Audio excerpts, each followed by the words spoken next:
Hey everyone, I just wanted to quickly give a disclaimer. This is not a substitute to Snuggles Tech Guide or Nautical Turtle's very in-depth tutorial. Please check them out in the description because those are very good tutorials and you should check them out.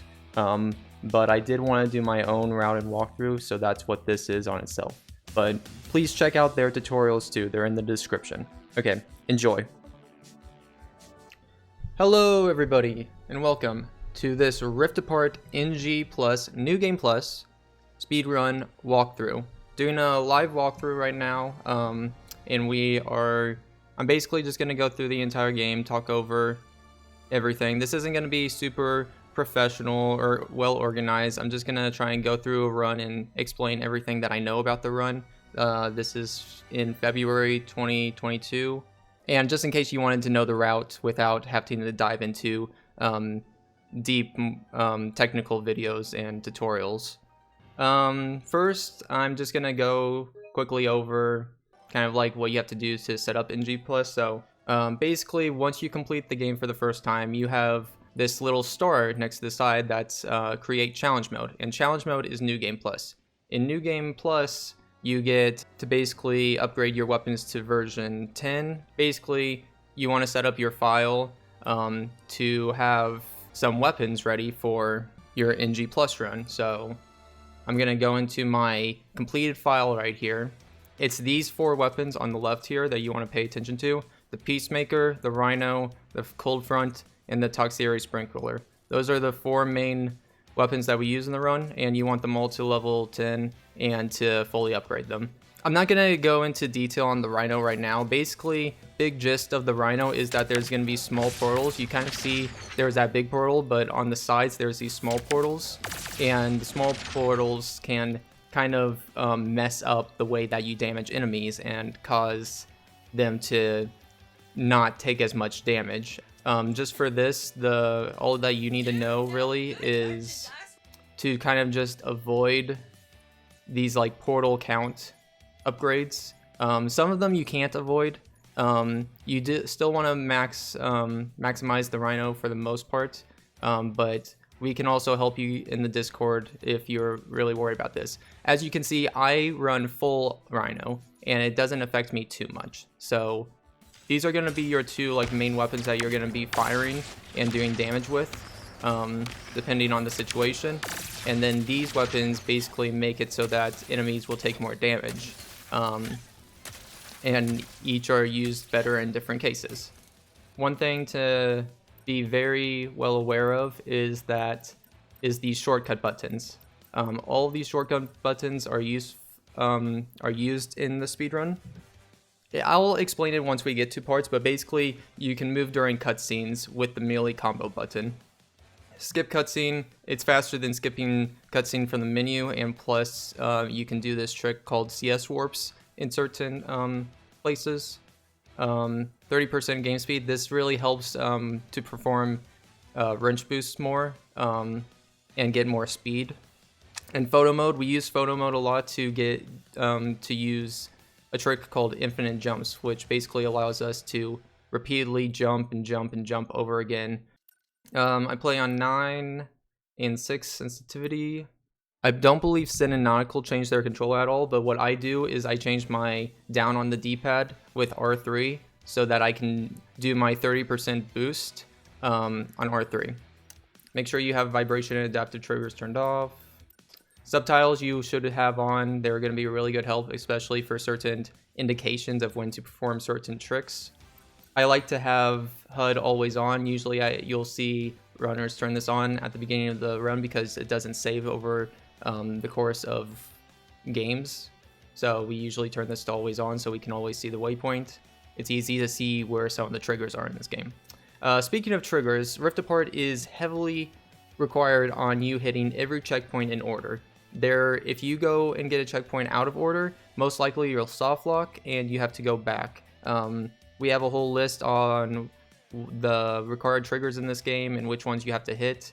But for the most part, this game is very strict about you hitting checkpoints in the correct order. So yeah, so you can't really skip whole entire levels very easily in this game. Well, not you just can't. It's impossible with just the way it's structured and everything.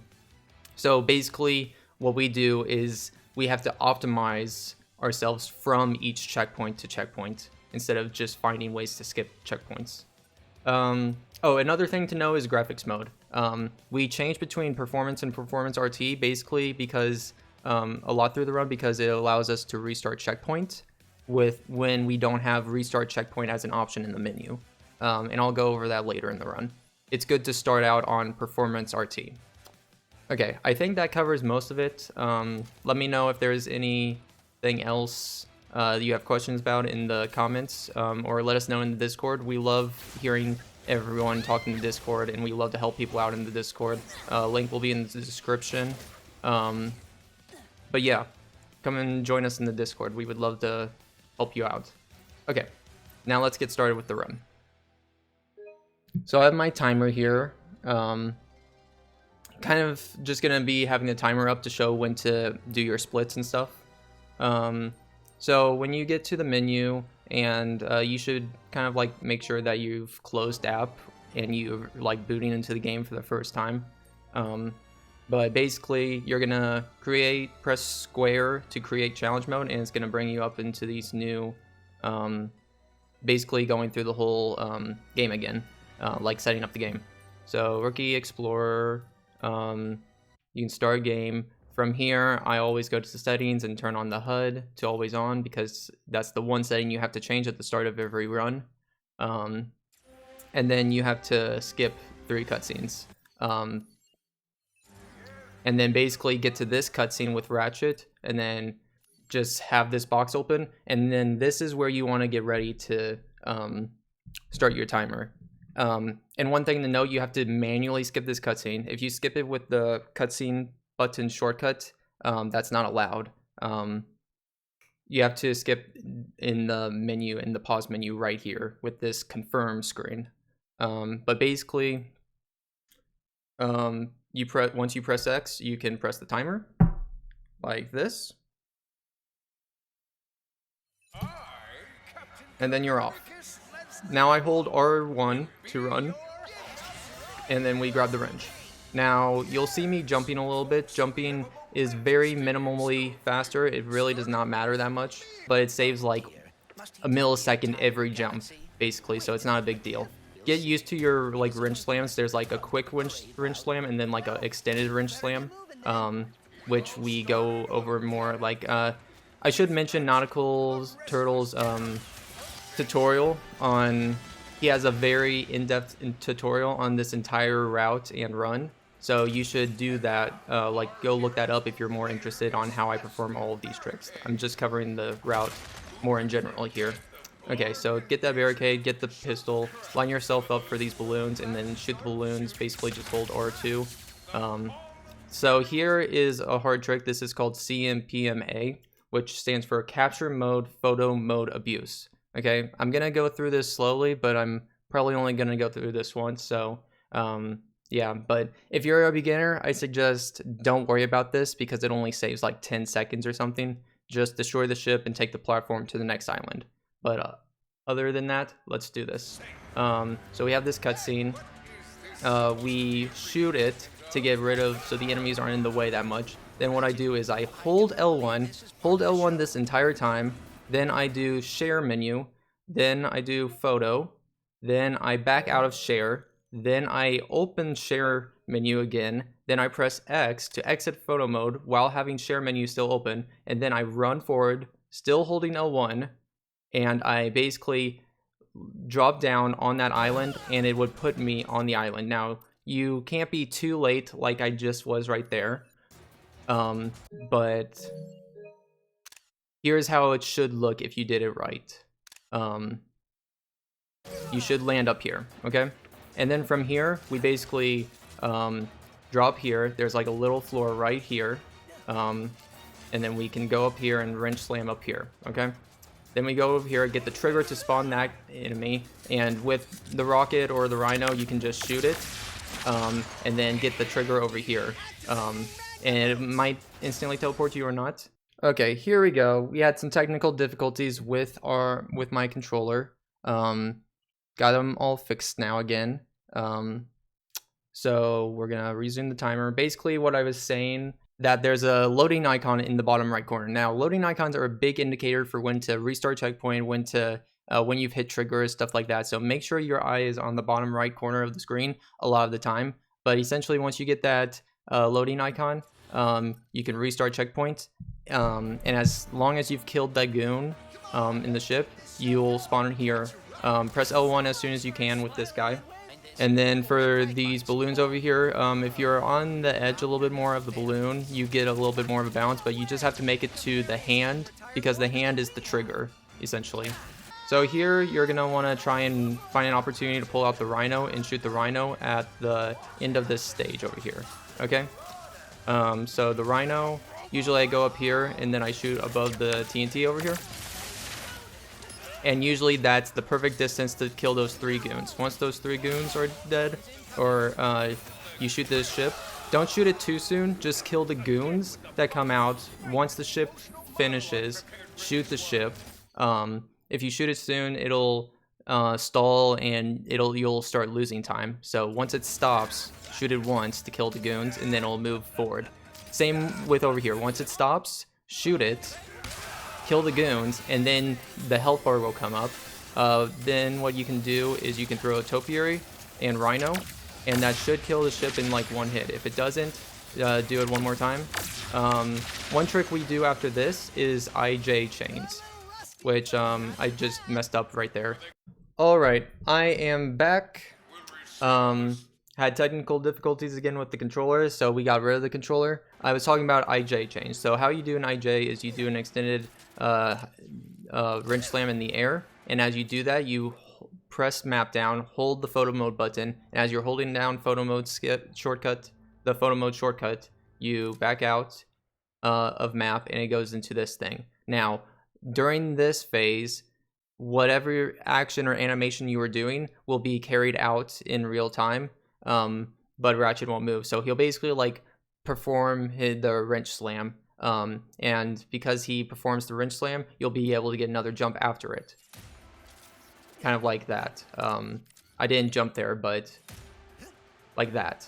Okay, so that's the general summary for how that works.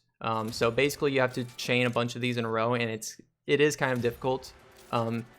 More difficult to do it fast and well. Yeah. So wouldn't worry about it too much as a beginner. But I'll try and do one full chain here.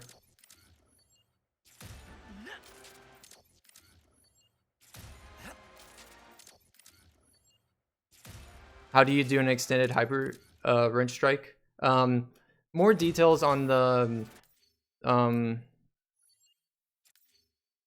my god, I failed. Extra details will be covered in Nautical's tutorial guide, because he goes into a lot more detail on anything. But basically, for an extended wrench strike, what you have to do is kind of like hold, press square while holding X. To do a shorter one, you just press square and press X, pretty much. So once you get close, you basically want to get close enough and high enough. Once you get high enough, you hit the trigger. Yeah, so just know that if you're making it all the way there and you don't hit the trigger, the cutscene, that you need to be higher. So we skip the cutscene there, and then we just take the rails here across to the end of this float to hit the button. Nothing too special here. We like to jump across at these like solid things, because it gives us a slide boost, but it doesn't really matter. Then once you get here, you basically just want to get to the button as quick as possible. There is, after you hit the button, there's Mrs. Zurkon map skip. So here's one cutscene, and then at this cutscene right here is basically when you do this Mrs. Zurkon skip, which basically it's like you need to like wait till like this third bounce or whatever, and then if you press map and the skip cutscene button at the same time. It's a very small window, but if you press it at the same time, you can get Mrs. Zurkon to go instantly. And you'll know it when you see that, like it flashes like that. Yeah. So then that brings Mrs. Zurkon immediately to you, and you don't have to wait on her to open up the weapon wheel, the weapon menu. Then you exit out of that, skip cutscene. Then you basically do damage to this ship. Once you do damage to that, this one will start coming. Well, we wait for a second, and then we shoot the rhino on the ground to kill everyone in that ship, and then the train starts moving. Once the train starts moving, you can start going under and do like a little IJ right here. I'll restart checkpoint. Sorry if I'm going through things fast, but I just want to get through the route kind of fast. So you do an IJ sort of like this, and then you get the cutscene right here. Again, if you want a very detailed explanation on all of this stuff, check out Nautical's video. Okay, so then once you get here, you take the rift, get the checkpoint, and then you take this rift right here. We basically will, the ship will come over here, and you can just, we shoot a rocket on the ground as it's passing over, and it kills all the enemies on board. Once the enemies are all killed, you get a checkpoint, and this door will open to indicate that you got the checkpoint, and you can go forward. So then you just hop on through this area, and yeah. And honestly, Mega is one of the most complicated levels to describe in the game because it has probably the most optimizations over everything. Yeah, so there's a lot of little optimizations here. Don't worry about all of it if it's complicated, just worry about like the route I'm taking in general. So the next part in the route is to just basically jump this way and take this rift at this corner. Then you want to take this rift, and a good thing to do is to go behind this little arch right here, and that will let you get the rift every single time.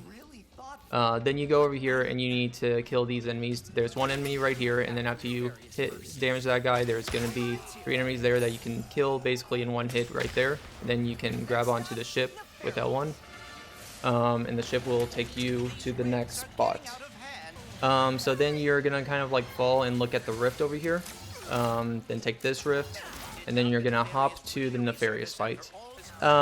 Nefarious has some fight animations that take time, so what we do is we like to skip those animations. So we, to guarantee that we skip these animations, we restart from checkpoint and then shoot the rockets as soon as possible at him, and it usually skips his laser phase, which is nice. It doesn't matter how fast you kill these enemies right here, but make sure this last one right here is the last guy, and then right here, after you kill that last guy, Nefarious is going to come back, and you got to get him back to 45%. So you want to shoot him quickly and not have him do another fighting animation because that's going to waste a lot of time. So what we like to do is usually wait a second and then start shooting him, because if you start shooting him as he's coming towards you, your rocket will just like hang in the air. Yeah, but just know that you need to do enough damage to him quick enough, or else he's going to do another animation of his fight. So then here, we kind of like jump off the edge because it makes them spawn faster on this last portal wave. And then after Nefarious comes back, we do Cold Front and then rocket at him. Okay, and then we skip cutscene. And then we have 1 full minute, it's almost 1 minute exactly, where we practically don't do anything. No matter what you do, you can't make the game go any faster, so it's a 1 minute break. So don't be discouraged if you can't pull all of this off to start out with. Once Ratchet goes in the rift there, you want to be mashing the skip cutscene button, and this is where you're going to do your split. Right when the title screen comes open. Thank you, Nautical, for helping provide text and clarification through all of this. Okay, so once you get down here, this is Finch Jump. Now, if you're a beginner, I suggest going this way because this only saves 2 seconds. If you fail it once, you're starting to lose time. So basically what we do is we come over here, then we line ourselves up on this corner at the highest point, and then we go into the wall, jump, and then what we do is kind of like press jump and slam at the same time. So it's basically we're doing a wrench slam, but the momentum propels us forward into the fence. It's really hard and annoying, even now after I've played this game so much. So I would highly recommend going around until you get start getting like really good times, like close to world record pace or something. Yeah. So then we go onto this elevator, and basically you want to look up. I hold R1 here and then do a double jump. And then here on this crank, this is very important. This green light right here is where you want to try and position yourself. And then you pull the crank, because this basically allows you to face forward. Like you can see right here, I'm facing forward. So then I press up on the D-pad. This is the shortcut to do the wrench combo. And the wrench combo, as you can see there for a second, is bringing me forward. You keep doing that until you see the loading icon like you did right there. And once you see that loading icon, you go to the menu and you want to restart checkpoint. Now there is no restart checkpoint option here. So what we do is we go to settings, then visuals, then graphics mode, we change to performance. And that restarts the checkpoint for us. And we save like 5-10 seconds there because we don't have to see the rest of that animation. So then we go over here, you can spawn the next cutscene as fast as possible. Talk a bit slower, you aren't doing a run. Well, sorry. Okay, I'll talk a bit slower. There's just so much to cover. Okay, so there's a cutscene up here, and to trigger it, the fastest way to trigger it is basically to come over here, right there.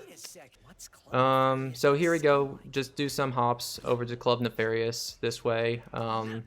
We like to jump over the gap a little bit right here. In Club Nefarious, you slow down, so we hold L2 and jump to go faster. Yeah. Hitting the bots will slow your momentum, so that's typically the path that I take right there. Okay. So basically, you get close enough to Phantom in disguise here, and then you skip cutscene. I messed it up there, but basically what you can do is you can hold forward on the left stick, and if you press forward on the left stick and do the skip cutscene shortcut at the same time, you'll be propelled forward into this wall, and that's called a CS warp, a cutscene warp. There's a couple times in the game where you can use a CS warp, and I'll clarify every place you can do it, but you can't do it for every cutscene. Okay, so you're gonna go over here. You see this little hole in the ground? I basically go here and then jump back, and that spawns the enemies. And I go over here and do this IJ right here. So I jump on the edge of that railing to get enough momentum and enough height. And then once I get to around that location, I do an IJ, and then another jump over here. Okay, can be a little tricky if it's your first time doing that. Then I get the rhino, shoot around here, and that's going to kill that enemy, and that enemy, and that will spawn 2 more enemies above. As they're spawning, you can go over here and go up the wall jump right here, and shoot the rhino at the ground to kill the 2 enemies. And if this turns green, that means that you've killed everyone. If it's not green, there's still some alive, and you might want to shoot around this area to finish whoever's still alive off. Just be wary that that guy over there in the back does count as an enemy that you have to kill. Okay, pull the crank, and then you can go up to the next section. I go left, right, left, and then I jump off the railing right here. You trigger the cutscene, and as soon as you go out of the cutscene, you can shoot the rhino to kill these 2 enemies. Then just run forward. If you're running straight forward immediately and shoot the rhino right here, that should be perfect timing for you to get the cutscene. If you don't get it, just make sure you just shoot the rhino again right here and then go back to get the cutscene. Okay, so now we have Phantom Dash. Phantom Dash, the fastest way to use Phantom Dash is to basically dash, jump, dash. So that's the rhythm. It's dash, jump, dash. Dash, jump, dash. Dash, jump, dash. Okay? So that's what we're going to be using heavily for the rest of Nefarious City and Sargasso until we get the hover boots. So here's the route that I normally take from here to the elevator. You have to get to the elevator at a generally good pace. Otherwise, you'll have to wait on dialogue. But if you're fast enough, you'll be able to have the elevator start going up instantly. Okay, so here's the route. Dash, jump, dash, dash, jump, dash. So about 3 of those, and then 1 right there, 1 right there, into the wall ride. Then I do a double jump, then dash into that wall ride. I need a royal starship to find my friend. I heard you know where to get Yeah. it. And I keep doing that. And this is because I waited there for a second. This is what it looks like when you fail it. Otherwise, the elevator will move up as soon as you get to the elevator. She always goes there after a mission. You can dash twice immediately off of ledges. Yeah. Then when we see that, you see kind of like a... I mean, this isn't too important, but this right here, this is usually a good indicator of when you want to start jumping, because you can jump into the cutscene to save like a second. Like that. Okay. Then I'm just going to go through this. Not going to explain it too much, just a bunch of dash jump dashes and rerun slam to get to the ground faster there. But yeah. This is a lot of this is self-explanatory by just watching what I'm doing.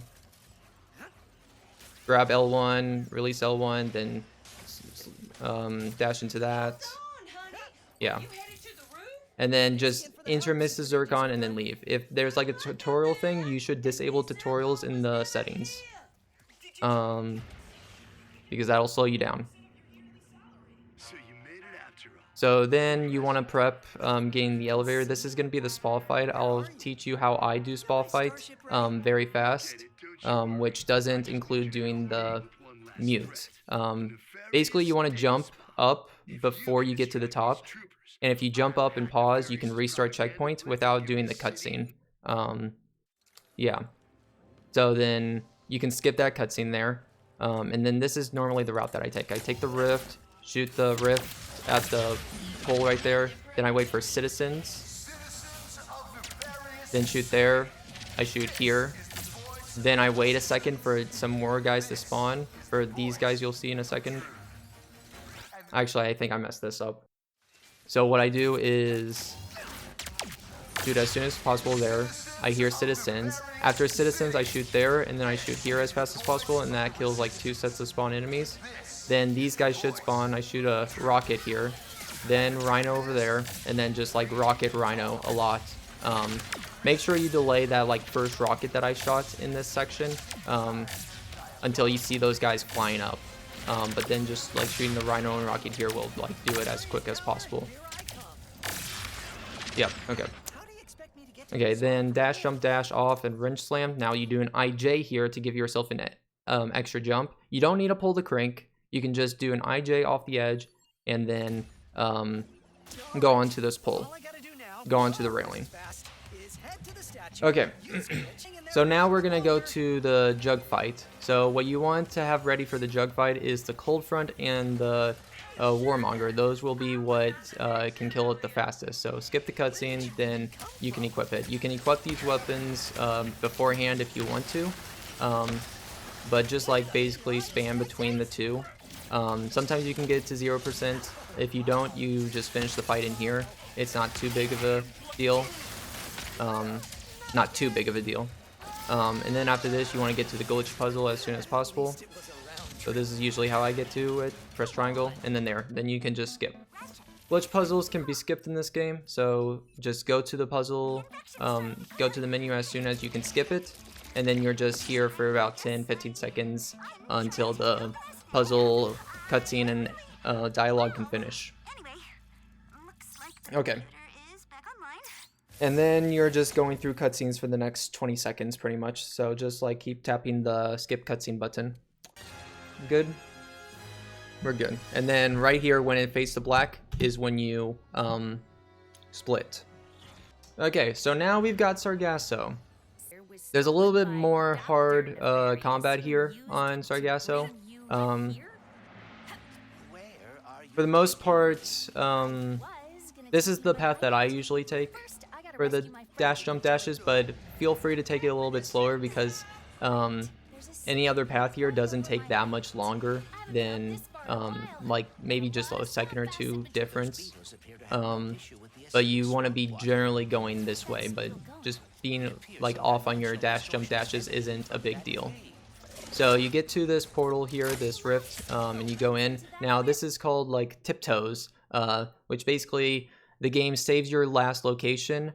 You have to be running on the ground for 1 second, or about 1 second, for it to save your last known location. But if you're just tiptoeing and hopping, it doesn't save your last location. So I run on the ground here to save my location, then I hop, and basically because I'm not touching the ground for more than a second here, and I go around this cutscene trigger, I can get the checkpoint and then die, and it spawns me back up here. That's the gist of that. Yeah. And then I go out and I can just restart checkpoint to immediately be on the Speedle. There's a Speedle proxy here that saves about 1.5 seconds. That's how you pull it off. You might be a little short. Other way, just take the normal route to the left, because the normal route is easy and simple and not hard at all. Okay, so then you just go into this cutscene. Once you get out of this cutscene, you do a rocket right here. Then you do a leaf. You want the ship to get topiaried, and then you shoot the rhino. You want to get ready to shoot the next ship, so topiary that ship. It's not topiaried, just wait, and then rhino. And then you just want to spam the rhino and warmonger to kill these two guys on the left and right, which I just did. Once you kill those, enemies will spawn. You can dash back to spawn the cutscene sooner. Then you want to dash, jump, dash over here. Just focus on the Grunthor here. Don't worry about any of the goons because they'll die naturally with the rhino. It's going to take mainly 2 topiaries and 2 rhino shots most of the time. Maybe 3 rhino shots, but you want to try and do it as you're coming over to the gate. So like at the end of your dash, you might want to shoot a rhino, then do another dash, jump, dash, then shoot rhino. And that saves the best amount of time. So then you press the 3 buttons, and pressing 3 buttons, you can shoot the rhino, and then take the rift, because that'll kill some enemies. You basically need to kill the enemies that we're at my location right now, and then 2 of the enemies where I just shot, and that'll start a timer to spawn this guy over here. And what we like to do is to this ship right here, it will spawn, is what I'm trying to say, after a few seconds. To prepare to kill off that ship, we throw topiaries and rhinos, so in succession. So sometimes I miss and I have to shoot the rhino over here, and then that'll kill it immediately. Once that is destroyed, you go for the other ship over here, and you just have to kill the enemies. You don't have to kill the actual ship there. And then these flying goons will spawn here. You just spam rhino in the back to kill them as fast as possible. And then you grab this as soon as possible, as soon as it turns green. Now you're going to want to get the checkpoint over here. There's this little ledge in the rock. That's what I usually aim for. And then you go over here for the Grunthor, get a topiary out, then a rhino. Make sure you're not too close, not shooting the rhino too close to him, or else you might not do a lot of damage. Let me get a topiary out again, and then shoot a rhino again, and then there you go. You can restart checkpoint here. It'll put you like right here, or you can just go for the Speedle and do these buttons. And if you're lucky, you can get the Speedle to go all the way across without bumping into anything. Press this crank, and then here you're going to be spamming the wrench shortcut combo button to get off of the Speedle. And then at the last wrench combo, the third last wrench combo, you're going to dash out of it to make sure you don't get latched back onto the Speedle. So it's going to look like this. The timing is a little bit hard if you're having problems with it. Just start like mashing dash a lot, mashing circle. But if you do it successfully, you'll be able to dash out of it and then be able to run around. So I'll show it again. And if you're quick enough, okay, so there I did it wrong. But if you dash out of the way, then you can use the rhino to deal damage to the Seekerpede before, so you don't have to go through the whole like Speedle jumping around and stuff. And yes, if you miss it, you can use the Migraine or the Headhunter to snipe it. It's basically going to be It's basically, if I can do this right, this section right here that you have to damage, and it'll play the next cutscene. And that's true for this next section up here too. Yeah. Okay. So basically, now we have this fight. What I like to do is do a Topiary, Rhino, Topiary, Rhino, then Warmonger, and that does that. So what we're gonna do is we're gonna do like a PMA, photo mode abuse. So we do map, and then we just kind of like we do the IJs. We hold map and then photo mode. We hold photo mode as we exit map to do a PMA. Now you're looking in the top right to see when the Secret spawns. That's when you want to start this. So right there, you can see the Secret in the top right, and then you just wait for the camera to move up to exit the menu, and then shoot the ground with the Warmonger. And yeah, the crosshair will turn red when you're aiming at that spot. Thank you, Nautical. So I like to shoot Warmonger, then throw a Topiary, then Rhino, and then between Topiary and Rhino from here on out. And then there we go.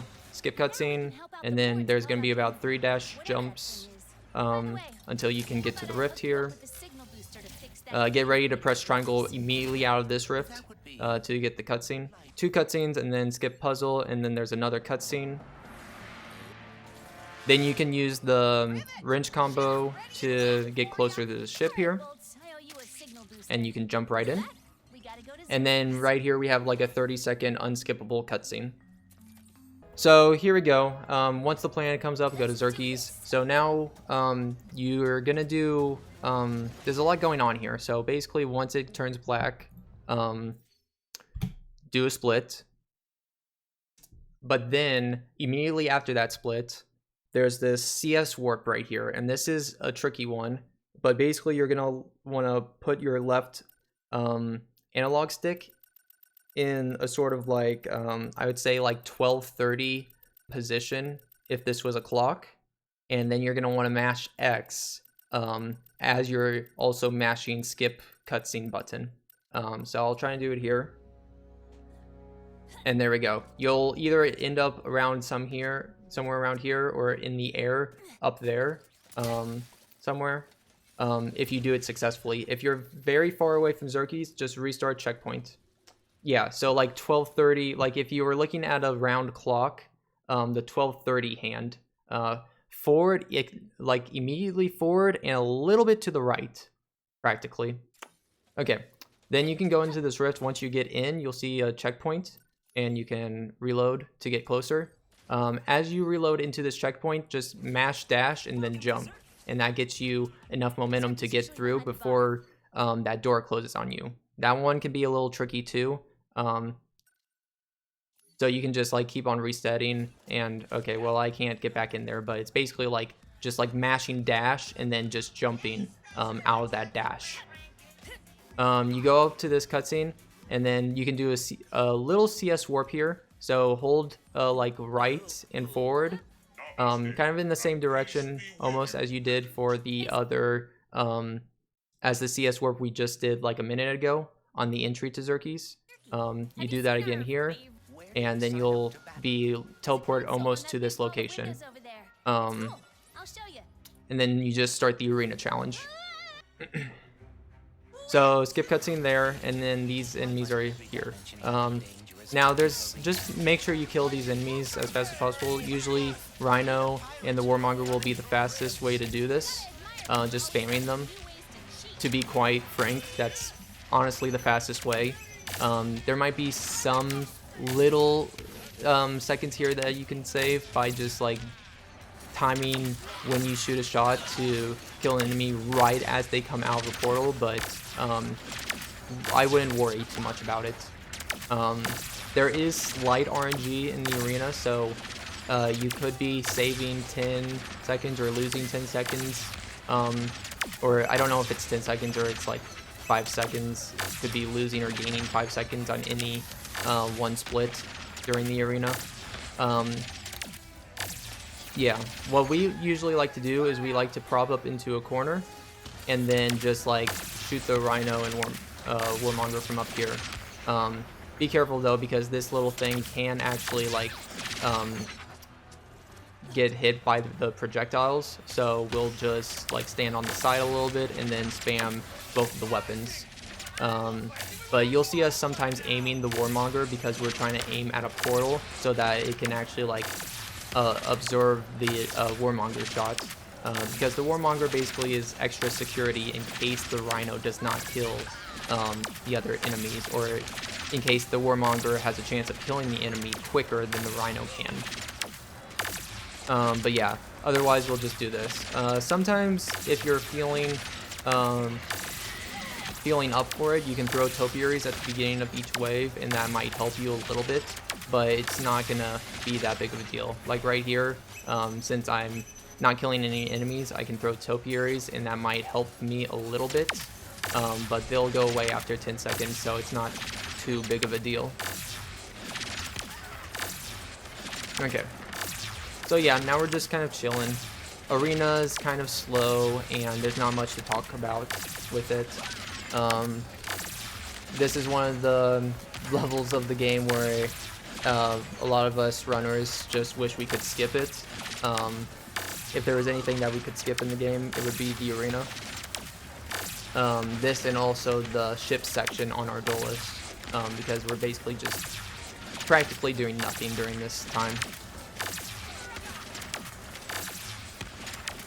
So we'll get through the rest of this wave, and then once you see wave 5 completed, then you want to get ready for the Francois fight, which is another Juggernaut boss. Basically, you'll use topiaries and the Rhino, and make sure you have the topiary out. You'll go through a little unskippable cutscene right here where Pierre is hyping up his boy, his Francois, and then just be ready to throw the topiary as soon as you can. Trying to throw the topiary before the Rhino, because that's what's going to be fastest. And it should take 2 Rhino shots if you threw the topiary first. Otherwise, it'll take 3 total Rhino shots. You should also like line up. I didn't do it right there in the arena, but at the end of that fight. But you should get the Rhino and the Peacemaker lined up in your weapon wheel, and then go back. And it doesn't matter how fast you do this part right here, because if you do it too fast enough, you still gotta wait on certain things to like play out before the ship will let you leave, essentially. So now we're going to Savali. Okay, get ready to split. We're gonna split on when the screen goes black. There we go. And then we can skip cutscenes to skip the intro to the planet right there. We're gonna do about 3 jump dashes to Gary over here. We're gonna skip the cutscene then do more jump dashes. I usually stop right here so I don't like die and I can like wrench slam here, but really just do jump dashes. I like to go off this rock here and go over here, or even like wrench slam. I think what Sin does is he goes kind of like right here. Yeah, he like goes right here from that spot over there, and then he can kind of like go up here. Or you can just go around the left side, whatever you feel is fastest. I don't think it's going to matter too much. Once you get in this section though, this is when you want to shoot the Rhino kind of up in the sky over here, and then alternate between the Rhino and the Warmonger. Just make sure that you... there's a lot of times where there's enemies still alive, like right here and right there, so make sure you shoot your Rhino shot kind of like up in the sky, so that the big shot is going to kill all the enemies without the small portals affecting it. Okay, so I'm just going to continue spamming, and once you see the loading icon in the bottom right, you can restart checkpoint to get closer, and then like dash jump towards the hover boots, get the cutscene, then you have hover boots. So now with hover boots, you basically hold R1 and you'll pump up. Hover boots are really crucial to the speedrun because they allow so many cool tricks like wrench boosting and stuff, and let you go at incredible speeds. Now a wrench boost, you need to be holding L2 whenever you do this for it to work. But basically you have to be at full blast on the hover boots, holding L2, and once you go like into a wall, you can basically swing your wrench and you'll go flying in a direction usually. So here's me trying to do this.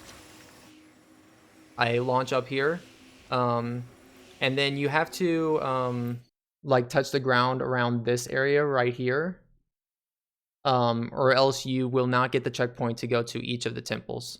So just make sure you touch the ground in this vicinity before you go to the temples.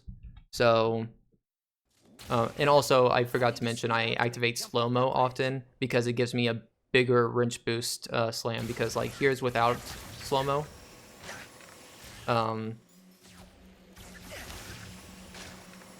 You see, that's just like a little bit of speed, but with slow-mo and then like deactivating slow-mo as you start going out with a lot of momentum gives you a lot of speed. Like that. So what I like to do is I like to circle around here, then jump back over to this temple.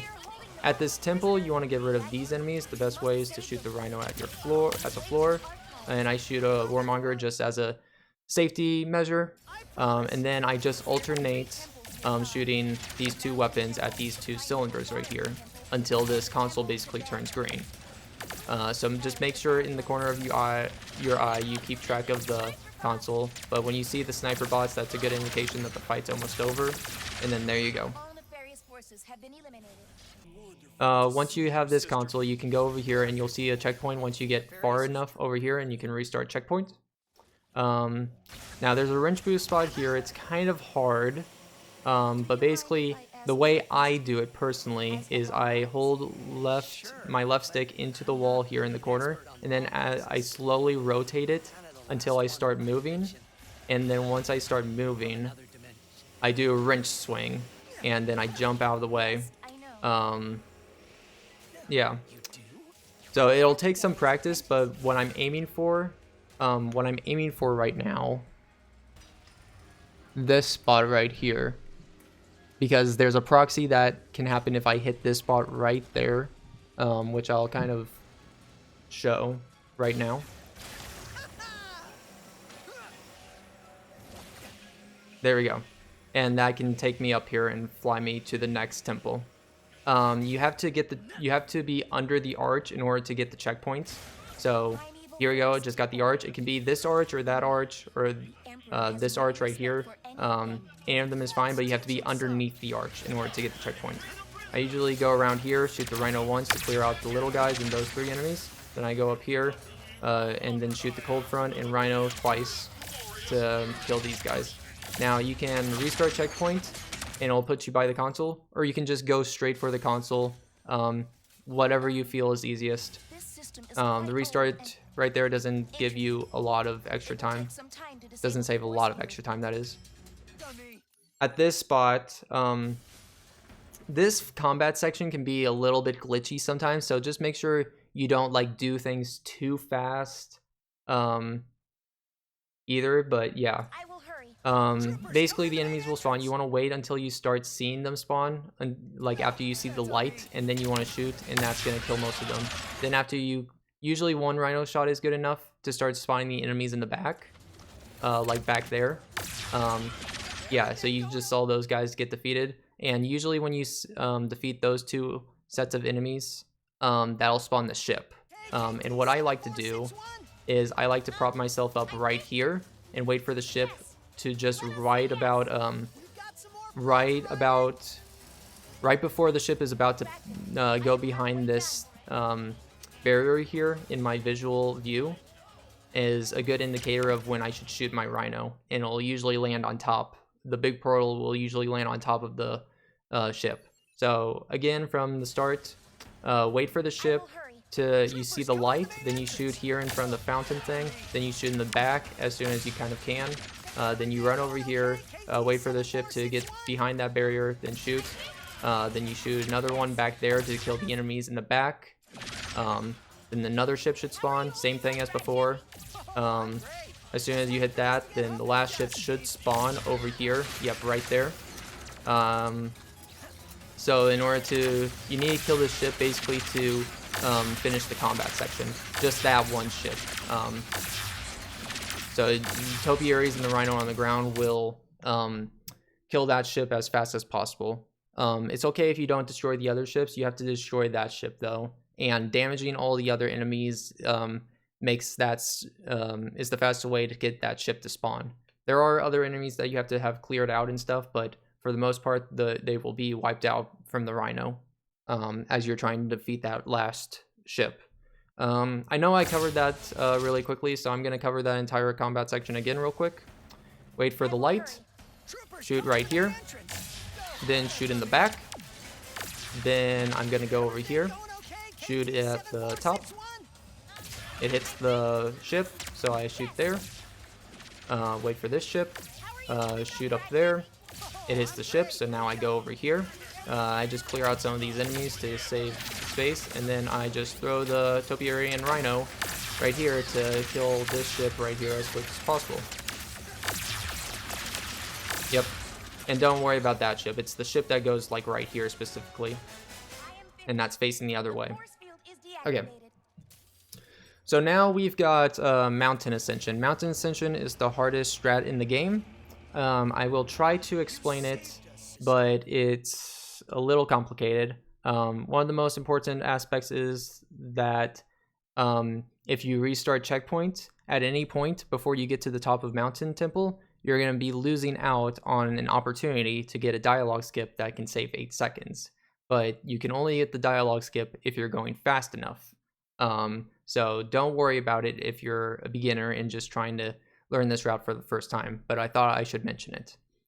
So what I like to do is I like to go this way, and then I like to go into this barrier right here and like lean really far into it, then wrench swing, and I usually get a good boost. So I'll try and show one little aspect of that here right now, if I can get it, and then jump. Okay, so that's what a good boost should look like. And I'm gonna give you guys a little bit of an indicator of when you know how much speed you're gonna get. So I know that's bad speed. A lot of it is just like a lot of practice, and you'll figure it out over time. Because I've literally practiced this one strat alone for like dozens of hours probably. At least like 20 hours probably just on this strat alone.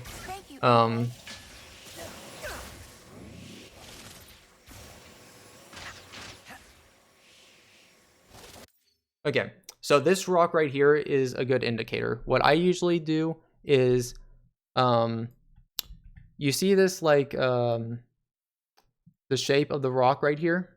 What I usually do is if I'm anywhere in kind of like this vicinity right here, that's a good height. If I'm like below here, that's usually not good height. That's usually not going to be enough to get me over here. So I use this like little cut in the rock here as an indicator of like, this is where my height should be, right above here.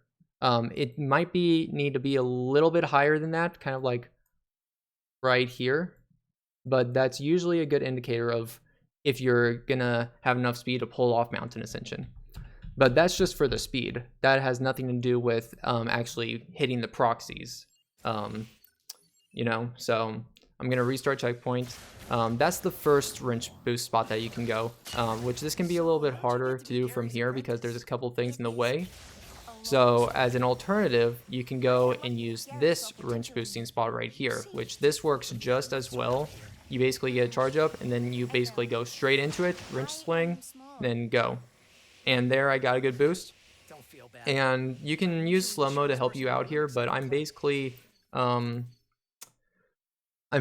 like trying to turn and level myself out so that my height is almost level with the floor, with the floor, or I should say is level with this little thing right here.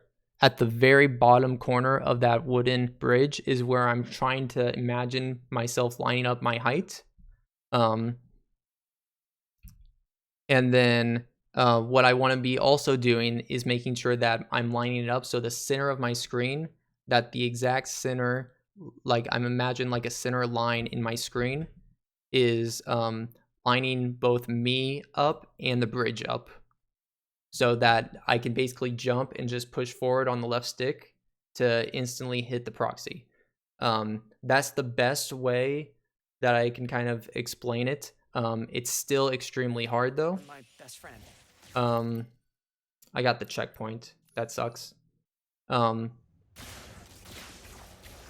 essentially, yeah, I would kind of like do that and then jump.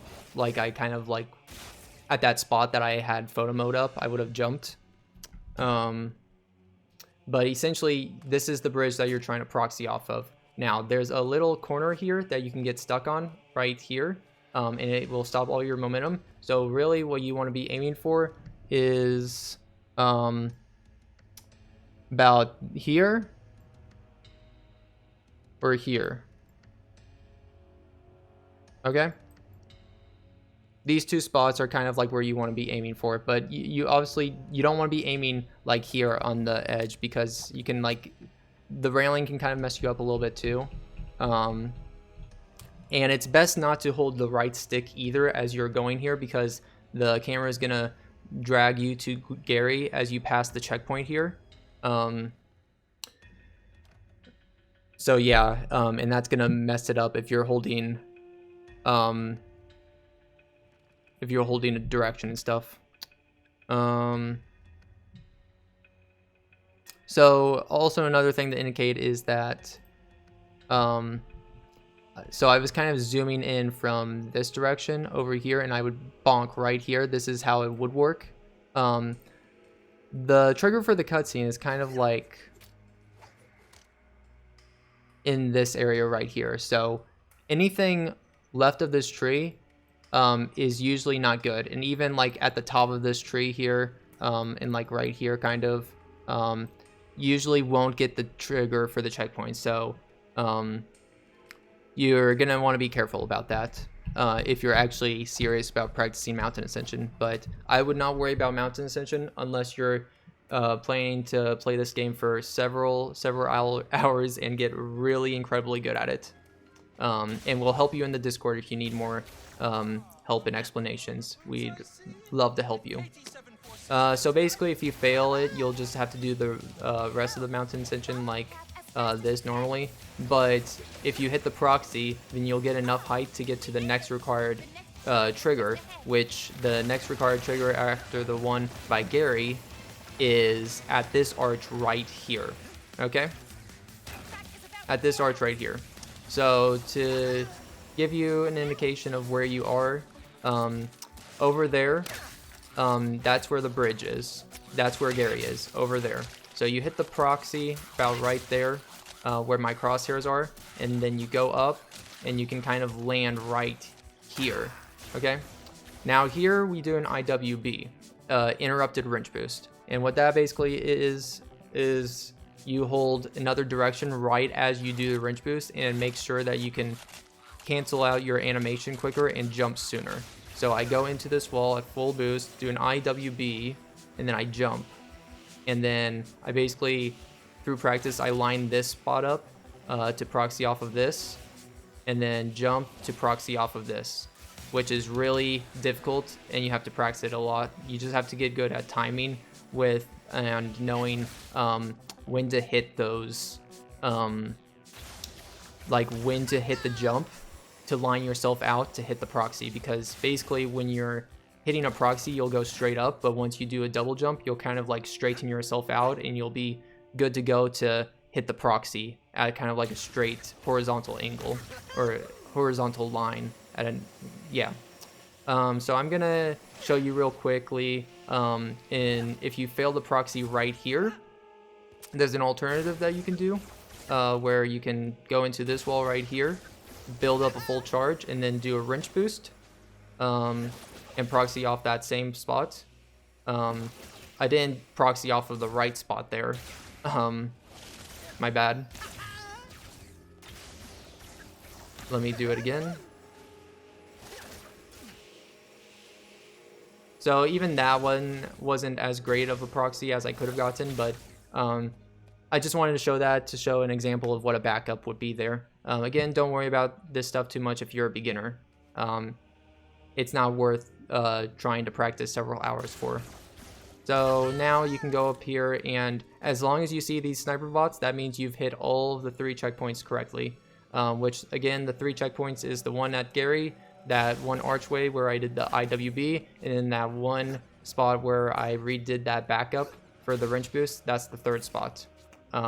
Then you have to get a checkpoint at this arch right here. So 4 total checkpoints, 4 total triggers, and then you can go ahead and kill these spy bots and go to the console. There is a dialogue mute here. If you can get one of the casual conversations with Ratchet and Kit to play over as you go through Mountain Ascension, then you can do a dialogue mute, which is basically holding map, then pressing the share button, and then exiting while holding map still. And you can tell the audio is like gone right now, so that's a good indication of that you pulled it off correctly. If you do that during one of their lines and save it like that, you'll basically be able to go to this console and be able to do it instantly. You don't have to wait on like other dialogue to finish in order to do the console, and it has to be after you kill these guys. So normally I would be able to go up to this console and do it right now if I did the dialogue mute correctly. But I didn't, so we're just gonna wait for a second. So then we go through a glitch puzzle. I'll probably be trying to speed up a little bit because honestly didn't think I was gonna be spending this much time explaining every strat. I was kind of thinking I would just like play along and explain stuff as I go, but I'm going into a lot more detail than I anticipated. But hopefully you guys are finding this very helpful. Yeah. Okay, so basically you have to wait for the rift. If you go out of this area before the rift comes, then you'll have to wait longer. And this is archive skip. So we take the rift up here and we to help us line up, and then we take a wrench boost. We do a wrench boost here on the same spot as the old. You can use a double jump to lower yourself if you need to, but you basically proxy off of that ramp right there. You can take this rift if you get caught in the slow-mo, but really it's like right here is the line between where you need to be triggering the enemies to spawn and not. So just make sure you come back over here if the enemies aren't spawned, and then you can start shooting them. Shoot there. I usually wait to see this guy, then shoot. Okay, then you basically just keep on shooting. It'll spawn 2 guys over there and then a sniper bot on the right side. You might not see the sniper bot, but there was a sniper bot on the right side. Then it'll spawn these guys over here. The last set of enemies is the sniper bot on the left over here with the 2 other goons alongside him. But yeah, spamming Rhino a lot is just what you do there. Then there's going to be 2 Juggernaut bosses up here. What we usually like to do is throw a topiary to the right, then do an ice to the left, and then Rhino in center, do another ice, Rhino in center, ice at left, Rhino at floor, ice, Rhino, ice, Rhino, and usually they'll usually get defeated. You want to make sure you separate your shots enough so that the Juggernaut on the left is getting affected by the ice cube, by the cold front, before you damage him with the Rhino. And then at the other time, you want to make sure that the Rhino can reach the other Juggernaut for at least 2 or 3 of the shots. If one or both of them still aren't dead by the time you get to the crank over here, you can either just keep shooting Rhino or do the cold front and rocket method to kill them quickly. Okay, rift. By the way, if you've been seeing me do these like wrench swings right here, these are called BWBs. They're kind of hard to do. I'm really the only one that does them efficiently, I would say. But basically, it's like pressing when you're at like when you're trying to do the hover boots. What I do is do a swing, and I kind of do a swing backwards. Like I flick my left analog stick backwards. So that's me flicking it backwards right there. So I do like a swing, flick back, swing, flick back, swing, flick back, swing, flick back. So I'm kind of like flicking backwards and swinging at the same time. Okay?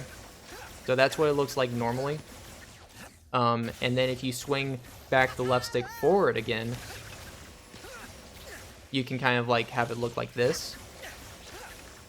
And then if you can keep on like keeping up that chain, it'll kind of look like this. Like if you keep on doing the left stick back and forward while still swinging every single time, you can kind of like do a chain like this. Now it's kind of, there's a lot more to it than that, but that's the general idea of BWBs. We have BWB jumps, which are basically like we do that first part, the forward swing and then back swing. Basically like flip the stick back and then you jump immediately after, like that. And if you just like chain those together, so again, what I'm doing on every jump, I'm doing a swing, flick the left stick back, then a jump. And that's every single jump you see is all that I'm doing. I'm also holding hover boots and L2 at all the same time. I'll show this better when I can fix my controller on the next walkthrough. But that's the general idea of like BWB jumps. Another thing to note about BWBs is that you can build up more speed if you pause between each BWB, like this. Because you can see like a moment where I kind of like hesitate instead of like just like spamming it almost, and you're like seeing like this is me spamming it.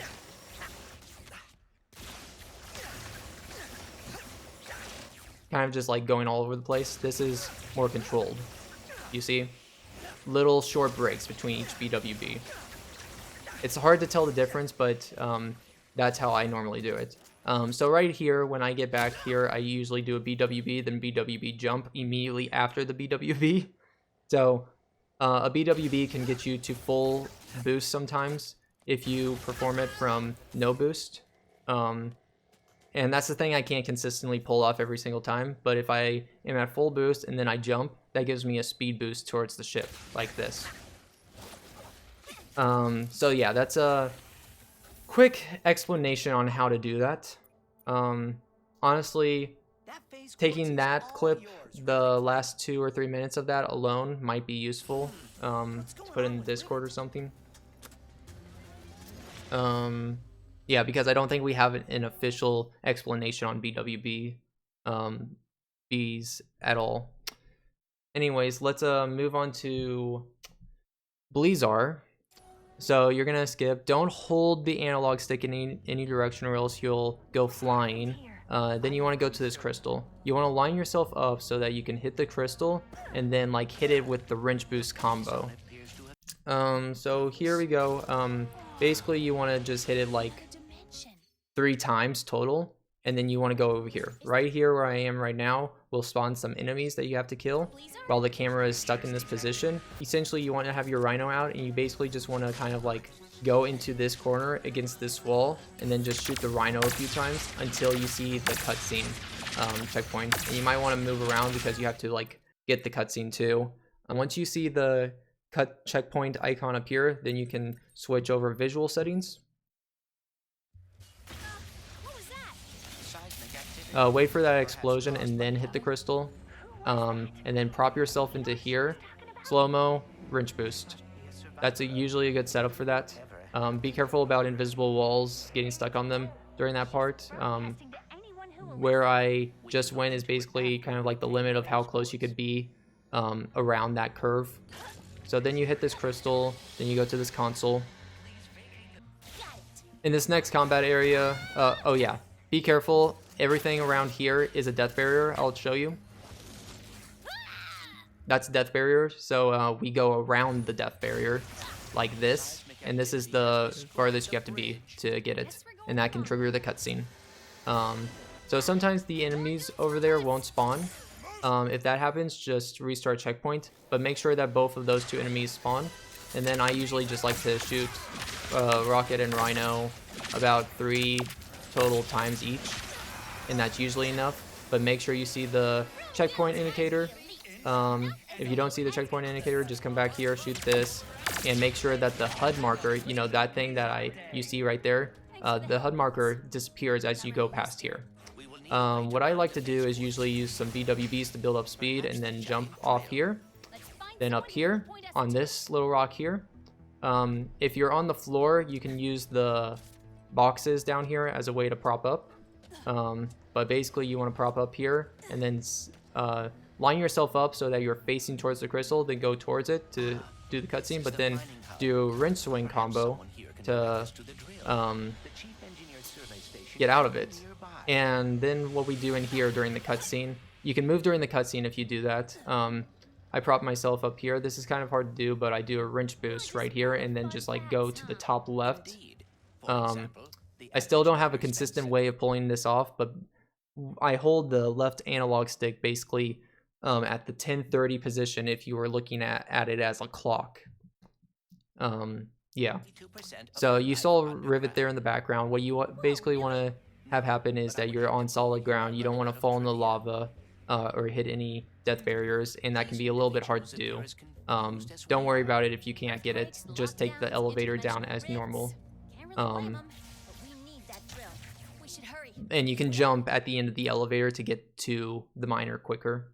Okay, so here, most people will go over here and take this rift. You can also just use BWBs to build up speed and then just go over this way. Then once you go over here, there's a checkpoint right here that you have to hit. Once you hit that checkpoint, then you can go over here and do this little skip. There's a little thing in the wall here that you can stand on. Usually if you dash into it, you won't get it at the first time. You'll usually like hit this wall right there. But if you just do another jump and dash into it, then you'll stand right there. Then you want to do a double jump, dash, wall jump, and then up here. Right here, you don't hit the checkpoint. You have to wrench slam or jump up to hit it. And then you can restart checkpoint so that you have a better ground to work on. Hopefully this is all making sense so far. Just go through this area right here. You can BWB for more speed, but don't worry about it. And then go to this crystal. This stuff's pretty standard. For this next part, you have to basically there's going to be this line that the chief engineer can say. It's like it's along the lines of drill platforms. If you hear the drill platforms, you want to instantly try and mute that line and store it. Otherwise, we're going to try to automatically have it stored here, which basically it's going to be at this checkpoint right here is when it would start if you can get down quick enough. Usually it'll just like skip that dialogue and you'll be good to do a skip later. You want to come over here to this spot. And then you can use that wrench boost to get back over to the main hub quicker. And then get here. So if you did that mute, like I was talking about correctly, like you went the route that I did, and you were going fast enough, and you didn't hear the drill platforms, you'll get a "oh duh me" line while she says drill platforms, and that means you did this skip correctly. That saves you. That basically spawns this enemy about 20 seconds faster than when it normally does, like 15-20 seconds faster. It is a little bit complicated, but if you just follow how we do it in our PBs or in world record, that's usually the best way to know how to perform this the best. So you can despawn this boss as soon as it jumps. As soon as it jumps, you can do a PMA, and then after about a second or two, you can go and it disappears and it's basically despawns it. Or what I like to do is I like to set myself up and just kill the enemy from up here. Okay, so whether you despawn it or you kill it, normally what happens is that this gate right here opens up after you defeat him, and you can IJ out of this gate, this hole in the ceiling, and then you can get to the elevator quicker, and you don't have to wait for everything else to unlock. Be careful, because if you get on the elevator too quickly, you'll miss the trigger for the anomaly to spawn, which you need this anomaly cutscene to spawn. But once you get that cutscene, or I mean, it's not a cutscene, but you know, it's like a checkpoint, an event. Once you get that event, you can go on to the anomaly to actually activate it. There's some BWBs that I can do along the way, build up speed. The anomaly puzzle you can skip. You can use a wrench boost combo to get slightly forward, but there's an invisible wall at that point. At the crank here, you pull it, and then you wait about 10-15 seconds. And then what comes next is what a lot of us jokingly like to call all for one skip, but it's really the Blizar elevator rail skip, which is skips 2 strats in one. This one's a hard strat. It is a hard strat. It takes a lot of practice, but I'll explain my general overview and thought process of it. So I try and line myself up so my camera is in center, like you see how all these rails are in a line perfectly. I try and make it so that my camera is set up that way, because just having a consistent camera setup and stuff will make things more consistent. And then I like run forward. You want to just be at full blast before you jump across. Doesn't matter if you have more speed, less speed, whatever. You just want to be like, your hover boots just want to be charged up by the time you go over. So you want to jump over, and then I aim for this like thing here. If you're like in the middle, like in a crack, you're not going to get as much speed. But if you're like right here, then you're going to get more speed. So just make sure you don't wrench slam here, but wrench slam like here, or here, or here, or here. Just not where like the dividers between the railings. So basically, you just want to build enough speed, and then once you get on here, you want to go into the railing, full speed, then jump back. Make sure you don't change the camera. Then you can usually get enough boost to do this. Okay? That should be a pretty good explanation. So again, I'll do this. Then you go back, and the second part of this is lining up your height. So like a route there is a good time to do your height, which you want to just like be. What I do is watch the left corner up there, and I try to you know, like the left corner of my screen, I just keep an eye on that up there and see like how high is that getting, how low is that getting on my screen. And a good indication I use, let me try to get it here, about there on my screen is a good indication. So I usually is about like 2/3 up on my screen, but like I usually, like in my own, like if you think about this line right here that I have up right now, let me restart checkpoint and let's see if my theory kind of holds. Like obviously you're gonna not have the exact amount of speed, so you're gonna have to judge it a little bit differently each time, but I wasn't even like looking at my OBS, so I don't know if that fit in line with the line. But that's kind of the indication I go off of. So basically you get a checkpoint right here, and if you don't get grabbed onto the rail, you can keep on taking this momentum and proxy off of one of those, one of those right there, in all one go. But otherwise, you need to make sure you get the checkpoint here, And then if you like fail it, you need to make sure that you do a rail boost, which the best rail boost to do is probably this one right here. You go straight into this rail, and then you just like flick the stick to the left and fling yourself. Make sure you restart checkpoint though once you get up there, because the fire actually can stop you if you don't start checkpoint if you come in from the checkpoint from this way. So this is the backup essentially if you get locked onto the rail, or you get that checkpoint, like come up the elevator and get the checkpoint the normal way. This is the backup that you do. You go up here and then you rinse slam that way, and you'll get a lot of speed, but I'll show you what you're trying to aim for. You're trying to aim for a specific proxy, which is about here, and I didn't use a double jump there, but you can. There's death barriers everywhere around here, so just, it's gonna take some practice. It really is, but I believe in you guys. So then you have to get about here to start this trigger, and if you line yourself up, you can start wrench swinging and wrench comboing through it. If not, if you're not set up or lined up well to get to the crank faster, you can restart checkpoint and it'll put you right in front of the crank. I would do that if you're any farther than I was, like, you know how you saw me right here? If I was any farther than that, I probably would have reset checkpoint because it would have been faster.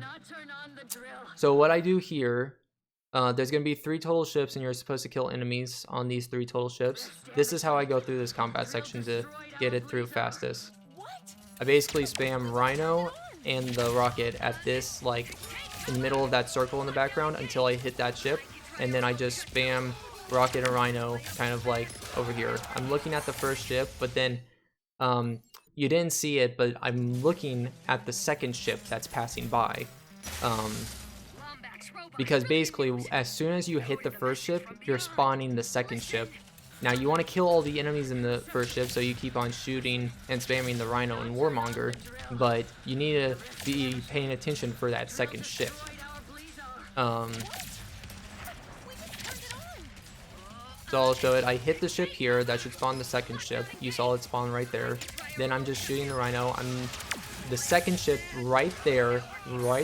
As soon as I see it come over, I swap over to using Topiary and Rhino. Okay? And then if the third ship gets over there too much, then I make sure to shift back over here. But this should kill the ships as fast as possible. Just remember that you're supposed to kill those 3 ships to make the crystals spawn sooner. If the crystal's not spawning, that means you had this ship escape and you didn't kill them fast enough, and then you're gonna have to wait 10 or 20 more seconds for the ship to despawn naturally before the crystal will appear. Okay, but when the crystal appears, just throw your hammer at it as fast as possible, and then you want to restart checkpoint basically as soon as you see this cinematic pop up, which restart checkpoint in this case means changing your visual settings. Yeah, so then go to this crystal as fast as possible, and then you want to rocket these guys. Be careful not to fall off this gap. It's easy to fall off that gap. Then shoot a Rhino at the floor basically a second after the rockets. You kill the guys with rockets. So here is a skip to basically, it's a method to one-hit kill this ship. This ship has a lot of health. It's like a boss fight itself.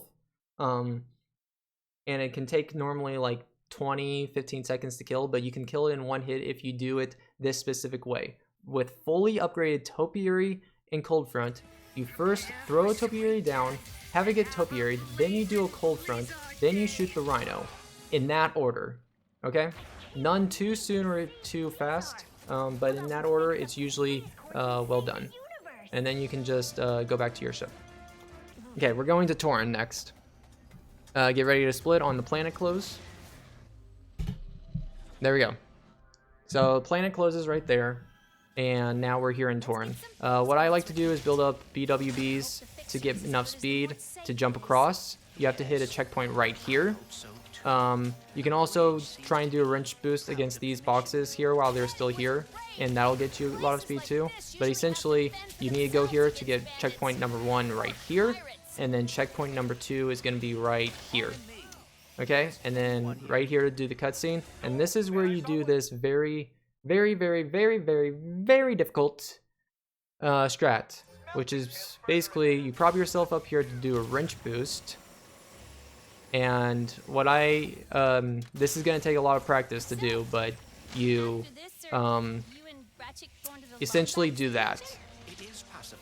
Okay, so to run down quickly what happened there, which I'll try and get a quick 15 seconds clip. I'm not going to cover this too much, but I'll try and cover it a little bit.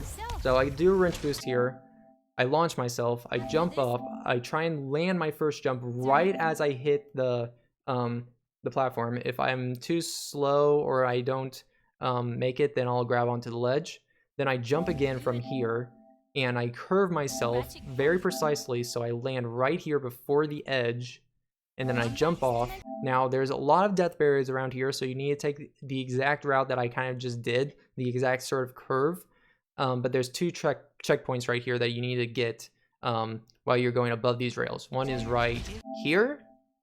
Okay, that one's pretty lenient, and then the other one is right there. Okay, those are the 2 checkpoints that you have to hit, and then from there I'm doing the trick that we do, which is to go over to this pipe and start doing a wrench boost. And basically there's like a death barrier that's like up there and everywhere above, so I'm trying to get under that death barrier and get to the slingshot that I need to reach. So what I do is I go into this corner. This is similar to the what I did to get from the first temple to the second temple in Savali. Similar idea. I just like go into the wall, pressing left stick forward, then slowly I shift it over, going from like top forward, like top right forward to top left forward, the left analog stick, doing that slowly, and then I wrench boost. That was too much speed, I'm pretty sure. Yep. So if you have too much speed, you'll have to die. If you get stuck on these rails, you can just mash X. It's very hard, but you can mash X to get off of the rails enough. I usually spam a lot of inputs, or you can time small short jumps, and that'll usually get you off. But I'm not going to go into depth into that. So basically I just kind of like time it. It's going to take some practice, and you're going to have to get used to a certain way to do that wrench boost. If you're not feeling comfortable with that, or you're a beginner, I would suggest you just take the normal route, because that saves maybe 10-20 seconds. Not too big of a deal if you can't figure out how to pull it off, because it is hard. It's going to take some practice with the strat.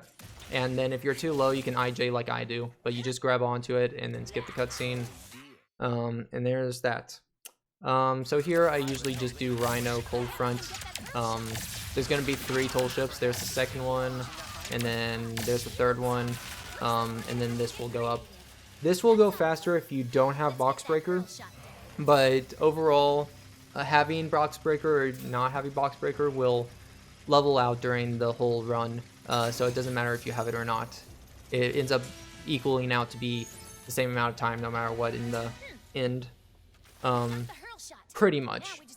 Now if there's a ship in the way here, just RC, because you'll die trying to latch onto the hurl shot.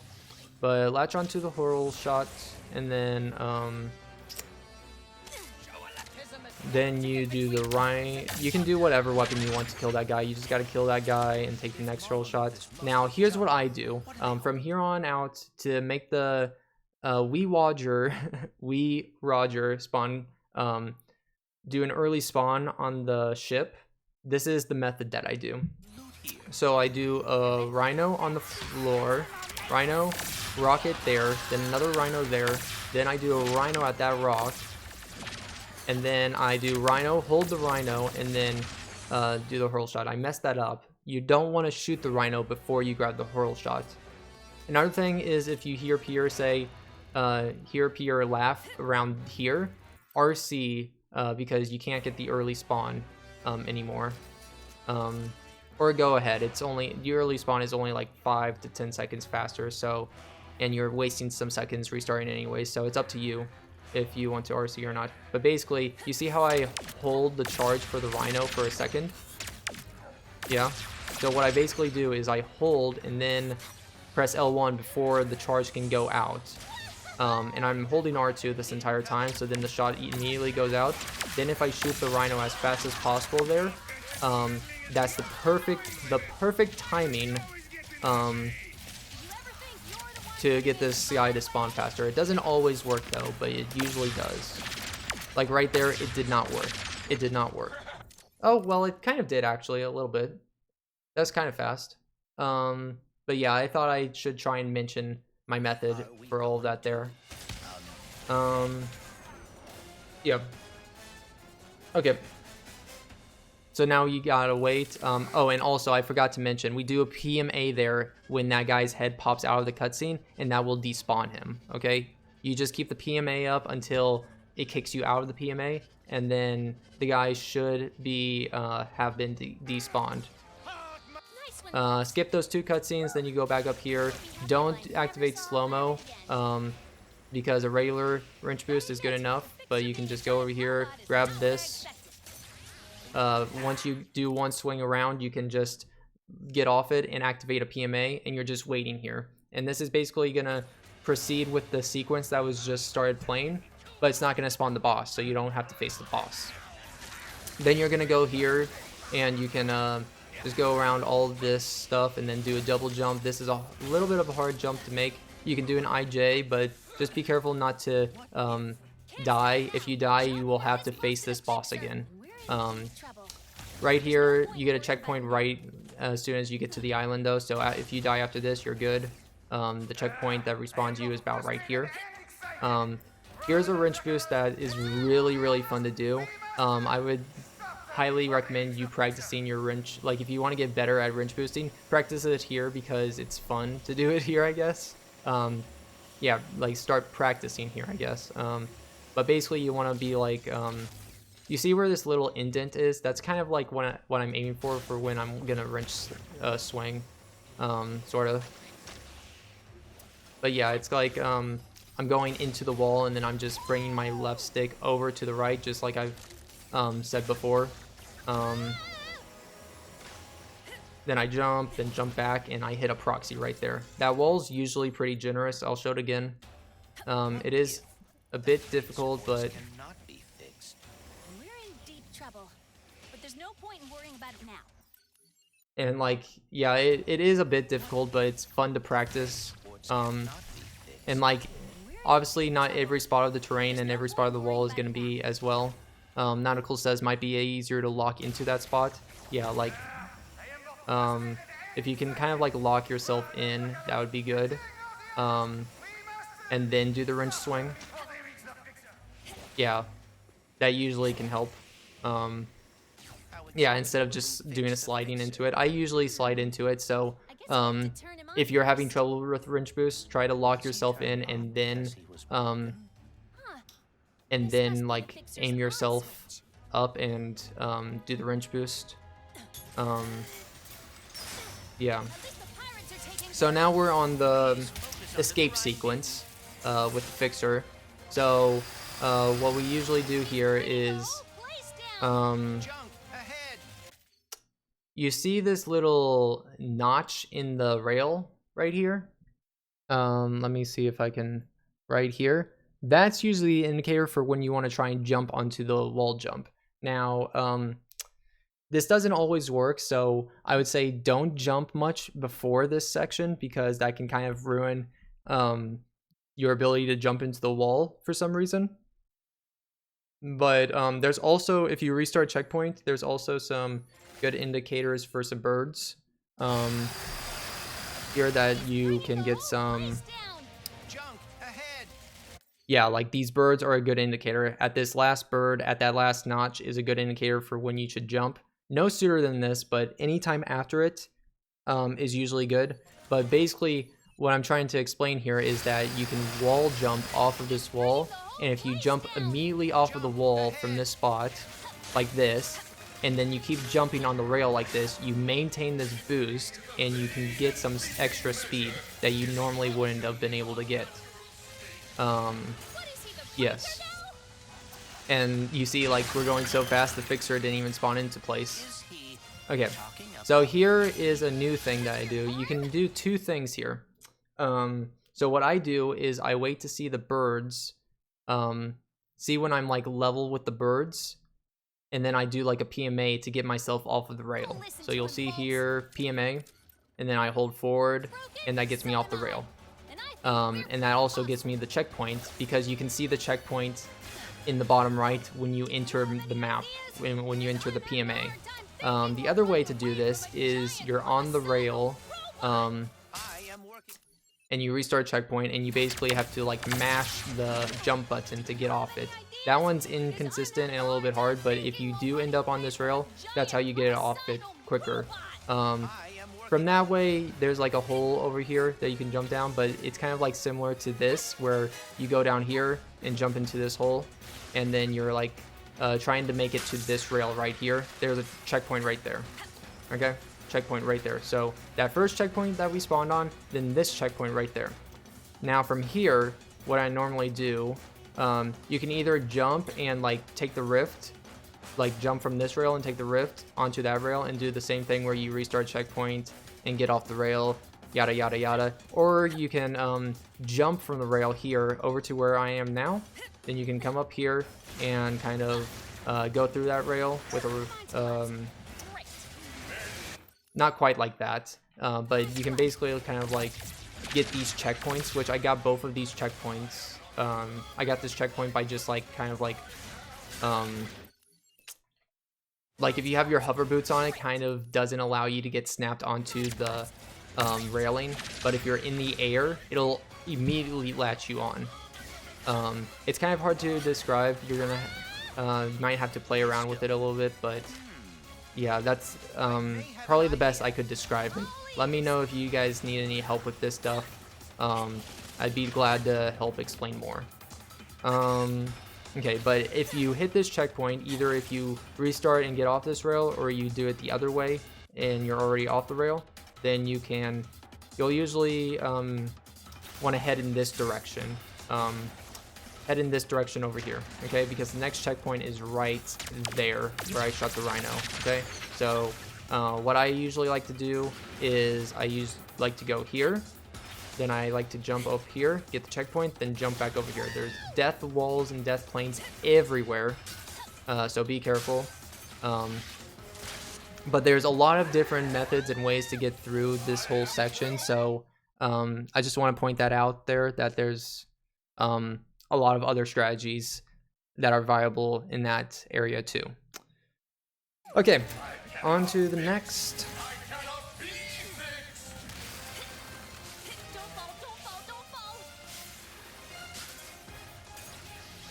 So here I do a PMA as soon as my dot goes over the rocks there, and then I hold forward, and then boom.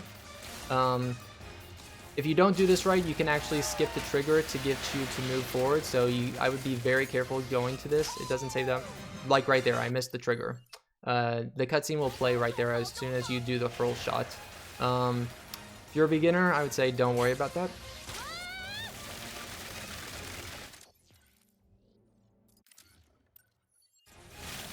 Whoa, what the hell? Okay, that was kind of weird. I'll have to look back at that later, but anyways, Rift Apart's a funky game. It really is a funky game. Oh dear. Can everything stop falling apart? Okay, so I got the trigger there. I would honestly just avoid that, honestly. Say honest again. Yeah, but after that cutscene, you're just gonna go back to this hurl shot as fast as possible, and then go back to the ship. And that's Torren for you. Now we're going on to Cordelion. Get ready to split as soon as the planet goes to black. And then there's a cutscene there, and then the next cutscene you do a CS Warp. So you can do a CS Warp. I would mash X as soon as you're going out of it to try and slow down your momentum.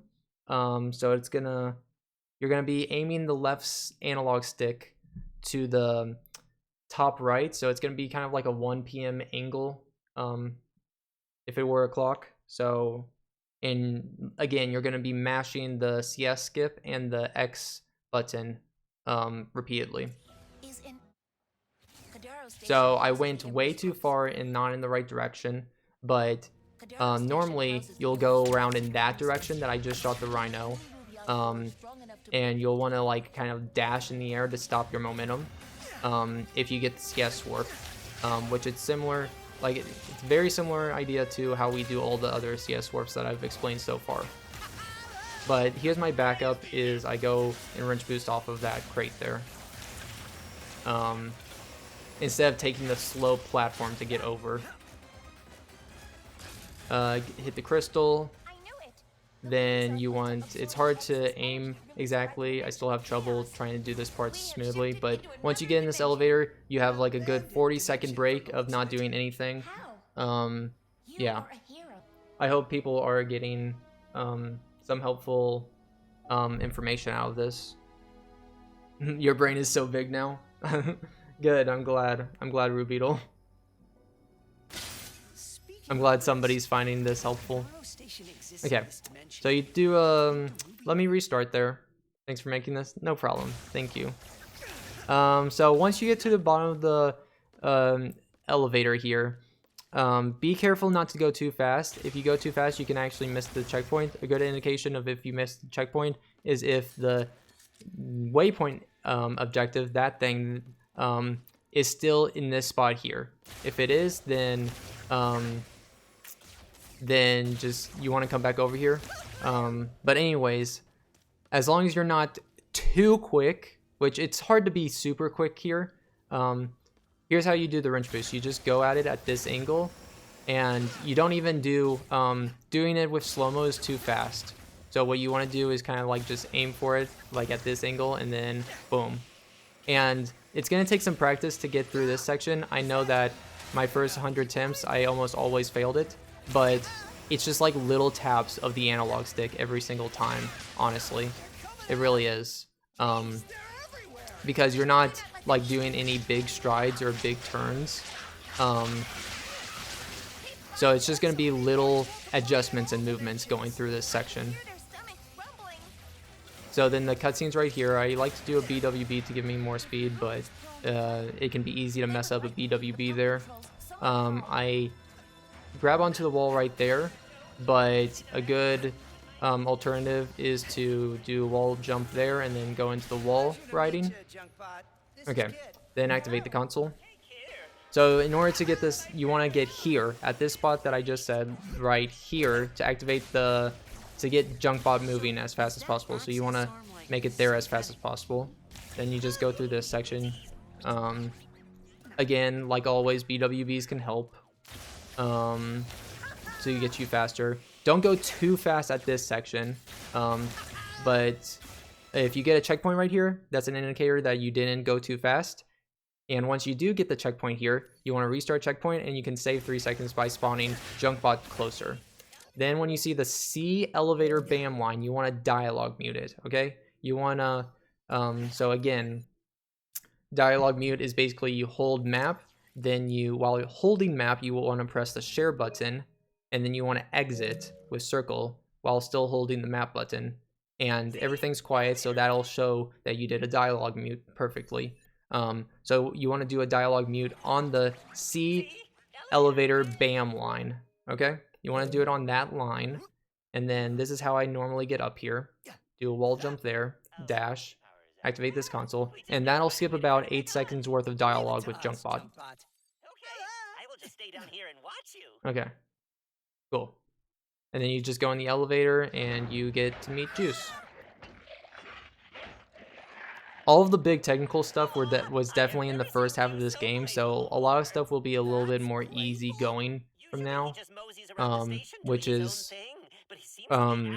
or it should be more easy going. There might be a few spots that are definitely hard. You can,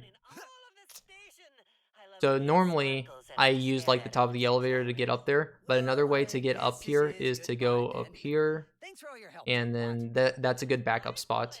Once you see the camera like pan away and the objective changes, then you can hit the crystal. Hitting the crystal too soon will soft lock you, so be careful about that. Here you want to skip the cutscene from the menu because it keeps your momentum going for some reason.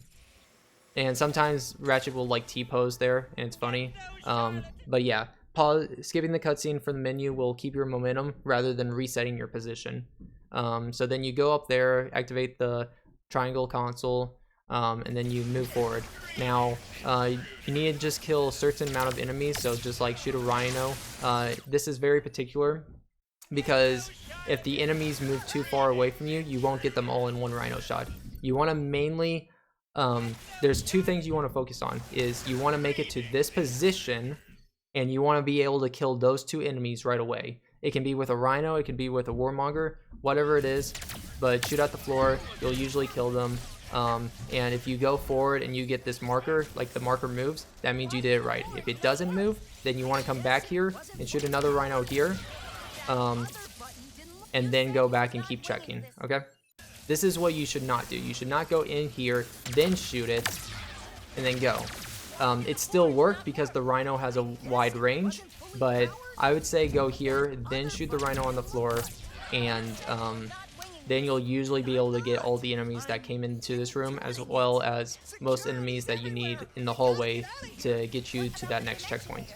Okay, so once you get that checkpoint, you go over here, go through this door, work on trying to keep good momentum through this pace, and then go to the crank and crank it.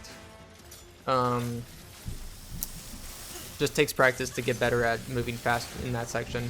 Here, after you hit the crystal with Junkbot, so if you can make it to this line with Junkbot fast enough, you'll actually skip some of his dialogue, and you can activate the console sooner. Otherwise, we'll use this rift to cut off his dialogue, so we can activate the console quicker, because you have to wait on his dialogue to finish to activate the console up here. So what I do is normally a wrench boost to get to the that can usually skip his dialogue, but if you hear the Ratchet and Kitsy line, that means you are too slow and you need to go over here to this pocket dimension, go in it, that ends his dialogue and makes the console ready to be activated, which is faster than waiting on the dialogue. Woo! Hopefully that made sense. Okay. So now you just skip the puzzle, and what you want to do for this glitch section is you want to go as fast as you can forward, because you actually skip a part of it if you go out of bounds here. Okay, so now here's the door. How do we do that? I'm realizing how much technical stuff is in this speedrun, because I've been starting to speedrun a different game, and it is totally not as technical as this. It's a little funny. So you just go over to this door. Once it's about halfway up, that you can, once Ratchet can fit, that's your indicator that you can go through it. But yeah, like if the gate's not quite opened yet, it will still like open up even if you're close. Like right there, that was a good example. So you just lose like a few milliseconds if you're too fast. I use BWBs to go through this part quickly, but there's a little wrench boost that you can do right here. I didn't get it, but there is a wrench boost right there that you can get it. On New Game Plus, because you have cheats on, infinite health and infinite ammo, you don't have to worry about juice. Just go when you can. And then I use BWB jumps to go faster through this section. I jump over this spot because I don't get the camera dragged. If you go around here, the camera gets dragged over there, okay? Like that. And it's really annoying. So go between those two little things to go here. Go to the left side first. I mean, it doesn't really matter, but I go to the left side first. I spam the Rhino and the Rocket here to kill the amoeboids. Just get ready to press triangle on the console.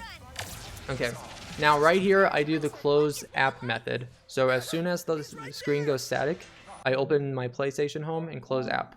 Now we close app because there's black screens later in NG Plus runs. You go so fast in NG Plus runs that you end up getting like glitching out the checkpoint system or something, and then loading screens end up being like 20 to 30 seconds long for some reason. It's a weird glitch for going too fast in the game. And basically closing app will like reset the cache or something. I'm not sure exactly how it works, but it makes it so that the problem doesn't ever occur in the later half of the run, and you don't have to worry about it usually happening in the first half of the run. It almost never happens until after the halfway point. Okay, so Cordelion is usually a good spot to do it in. Sin also does it in Blizar at the start of Blizar, so if anyone wants to do it there, you can. But yeah, I would say somewhere in Blizar, Torren, or Cordelion. Going to the right there was pretty self-explanatory if you just watch what I do. Obviously where I'm doing my BWBs, you can just be doing hover boots too. And like you don't even have to be doing like a wrench swing back and forth. You can just be doing like a wrench swing itself without any BWBs, and that can still like help you get more speed. Yeah, I should be mentioning that. But you just have to hit this platform. So here's an underwater trick. Basically, we're doing a trick to avoid being underwater, and being able to walk while underwater. So what we do is we do a PMA once Ratchet goes afloat.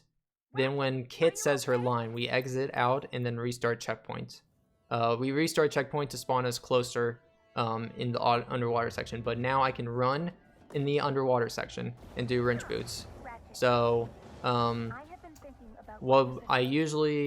so here's the route for the underwater section. You full charge, then wrench boost off that box, and then be careful. There's a lot of walls that you run into, so you're gonna want to practice this section a lot. A lot of stuff that you can get clinged onto, like right there for an example. I just showed an example of if I go too far left, there's a wall that I can cling on there. So it's very precise. And you want to be very careful moving through the section, but even if you make it halfway and you cling on a wall, that's still going to be faster than if you just went normally. Okay, so here we have Cordelion door skip. So this can save about 5 to 10 seconds, I think, if you can pull it off. But my method of doing this is I go up here as fast as I'm doing, shoot this guy to get him out of the way. Then I go up here, shoot the rhino right here once enough guys have spawned, and then I shoot a rhino right there at those exact spots. Okay, it's kind of tough. It's something that you have to practice, but it'll open the door if you can get it. And if that opens the door, then you can clear out the rest of the enemies over here, pull the crank, and go directly into the door to get the checkpoint. You don't have to do the rest of the fight that's over here in this section. So I'll show this again. The method I do for this is I come here pretty much as fast as I can, but there is a timing to it. Shoot this guy so he can have the other guys come out of this room so that they can be exposed to the rhino and die quicker. It just makes it more consistent, being able to kill him. It also spawns the 2 guys over there behind the crank so that they can start coming over here, and they are not in the way of my rhino shot when I'm trying to shoot at the door. But yeah, let me do that again.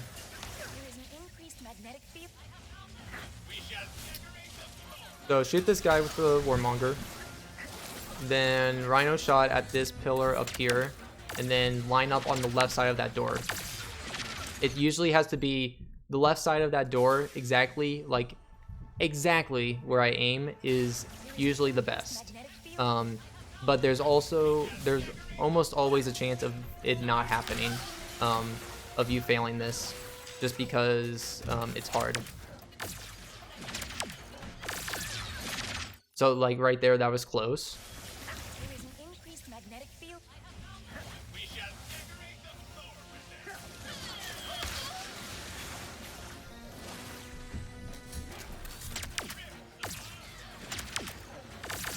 Okay, there we go.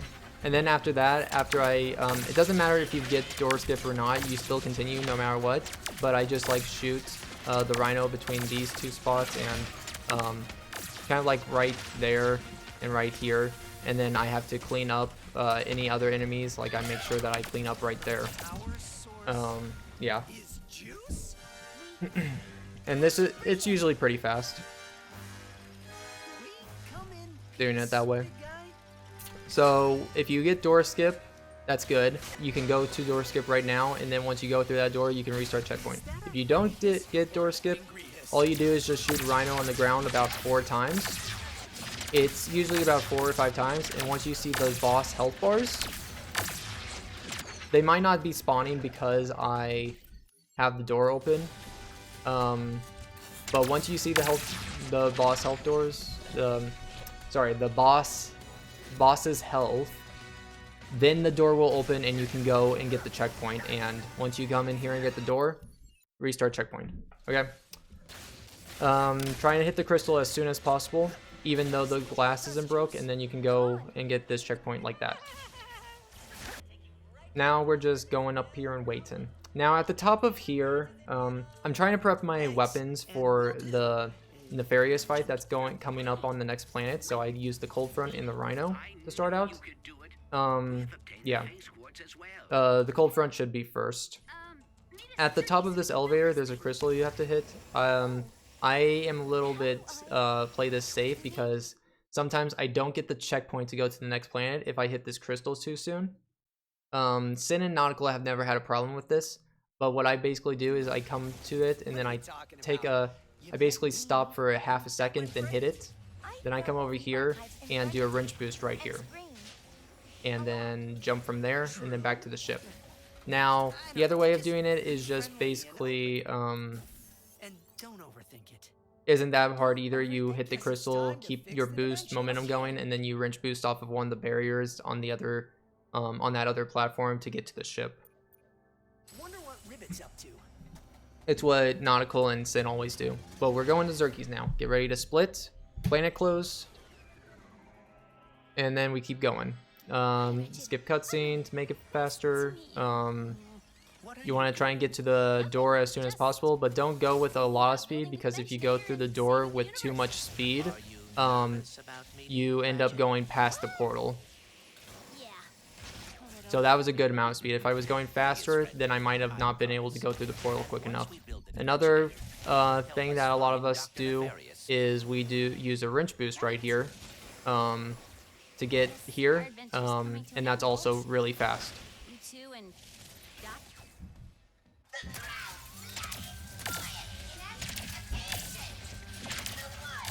Okay, so what I did there was basically I shot a Cold Front on the ground and the Rhino, and that got him to his health that he already needs to be at.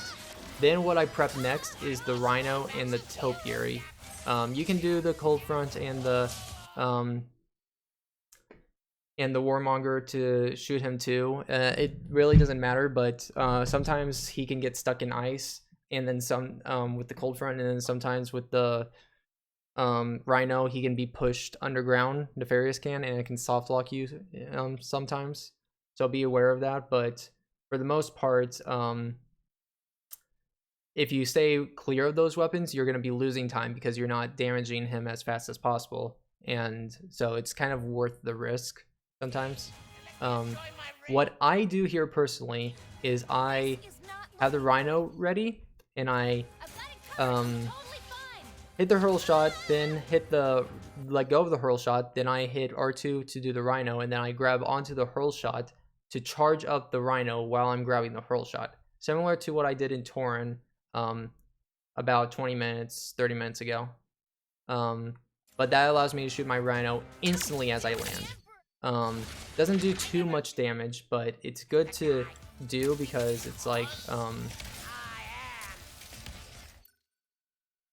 because yeah, so then you can either Cold Front and rocket him like that, or you can Topiary and Rhino like this, and you can also like shift to the Rhino and the Warmonger later on too.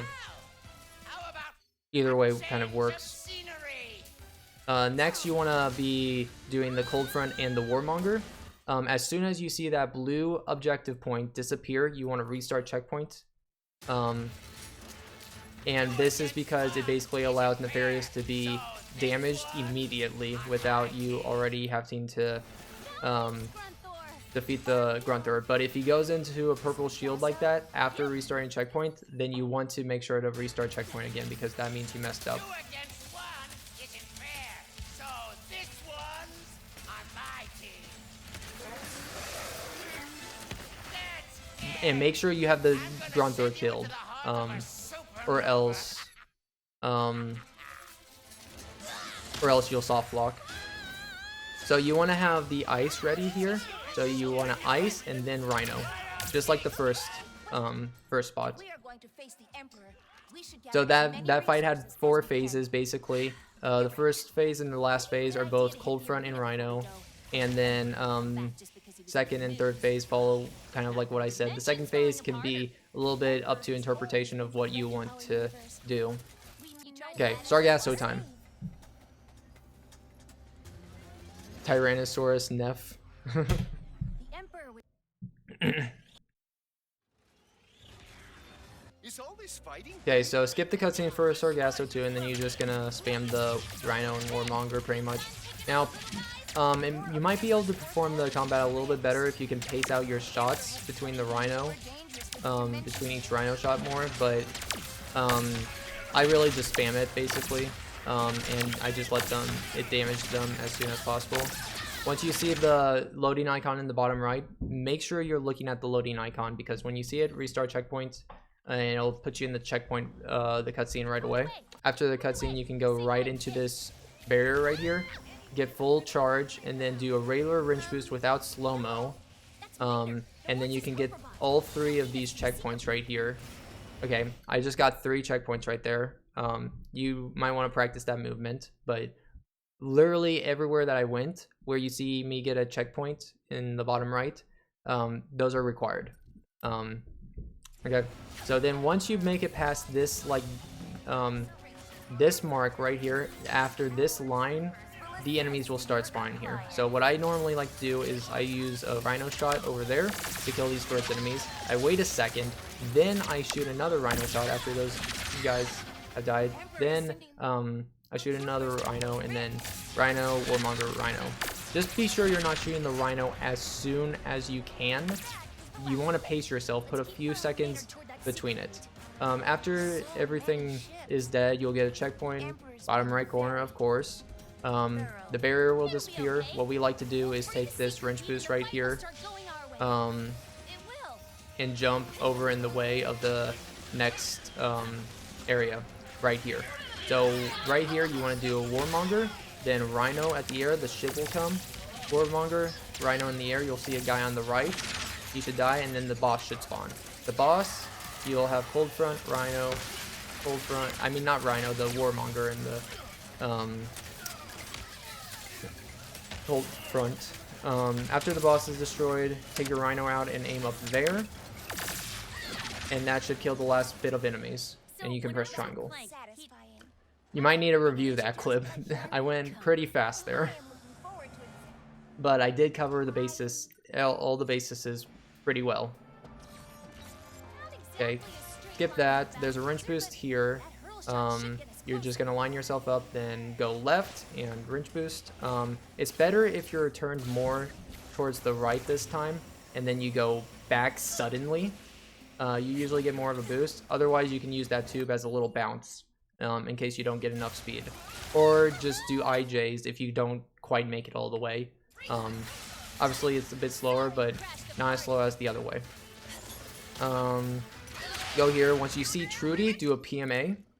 And now you're waiting about 10 seconds until you can climb on board of Trudy, because Trudy will land right next to you. We locked on the kid's signal. Trudy's coming to help. Just hop on her back. What a show! Let's make things a little more interesting, shall we? Press R1 to get boosts as quick as possible. Usually it's 4 boosts until you can get here quick enough. Once you destroy this first ship, restart checkpoint. And then you can get dialogue to play quicker if you shoot the ships, shoot the shields on the ships. You can just shoot them once, and then it'll get Kit's line to speak. quicker. Any weapon we have. I do not know how we will get past them. Hey, we threw together some bombs at our. And then you want to line yourself for this bomb. Just follow the bomb route that I do. Make sure you don't like turn too quickly when you throw the bombs either. Where are the bombs, Morton? There is good chances that you can miss the bomb, miss the ships with the bombs, even if you're aiming directly for it and you're pressing square. Especially with this last ship, you see that little part hanging out of this ship. You can actually hit that and it won't destroy the shield, so be careful about that. But that's the general route for the bombs. Okay. Now we're going to our Ardolis. Ratchet doing right now? Split on the planet end. And then skip cutscenes to get through the everything. There's a wrench boost here that's a little bit hard to pull off, but basically come up here to this tree and wrench boost. You'll normally grab the ledge like right here, which is bad. You don't want to be grabbing the ledge. So what I try and aim for is this little rock. You'll see it right here for a second. It's that rock. It's this rock that's pointing up a little bit because it's a little bit above the ground, so I don't have to hit the ledge. But yeah, it's like this rock I try to tiptoe off of.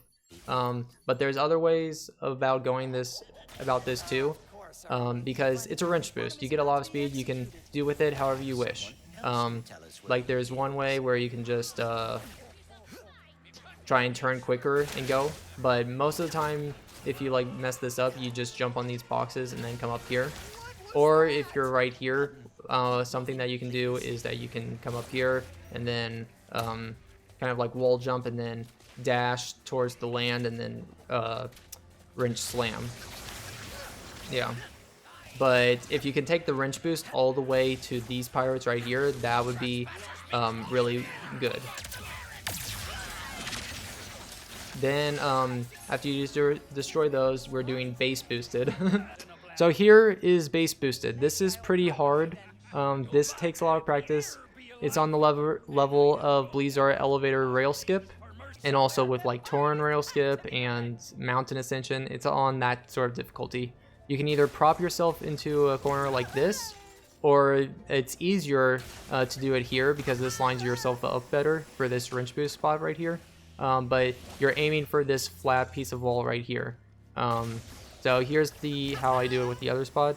Make sure you're holding L2 to get the wrench boost, and there you go. You might hit the wall, so you need to make sure you practice it. Make sure you don't hit walls. But essentially, you want to get a good, generous amount of speed.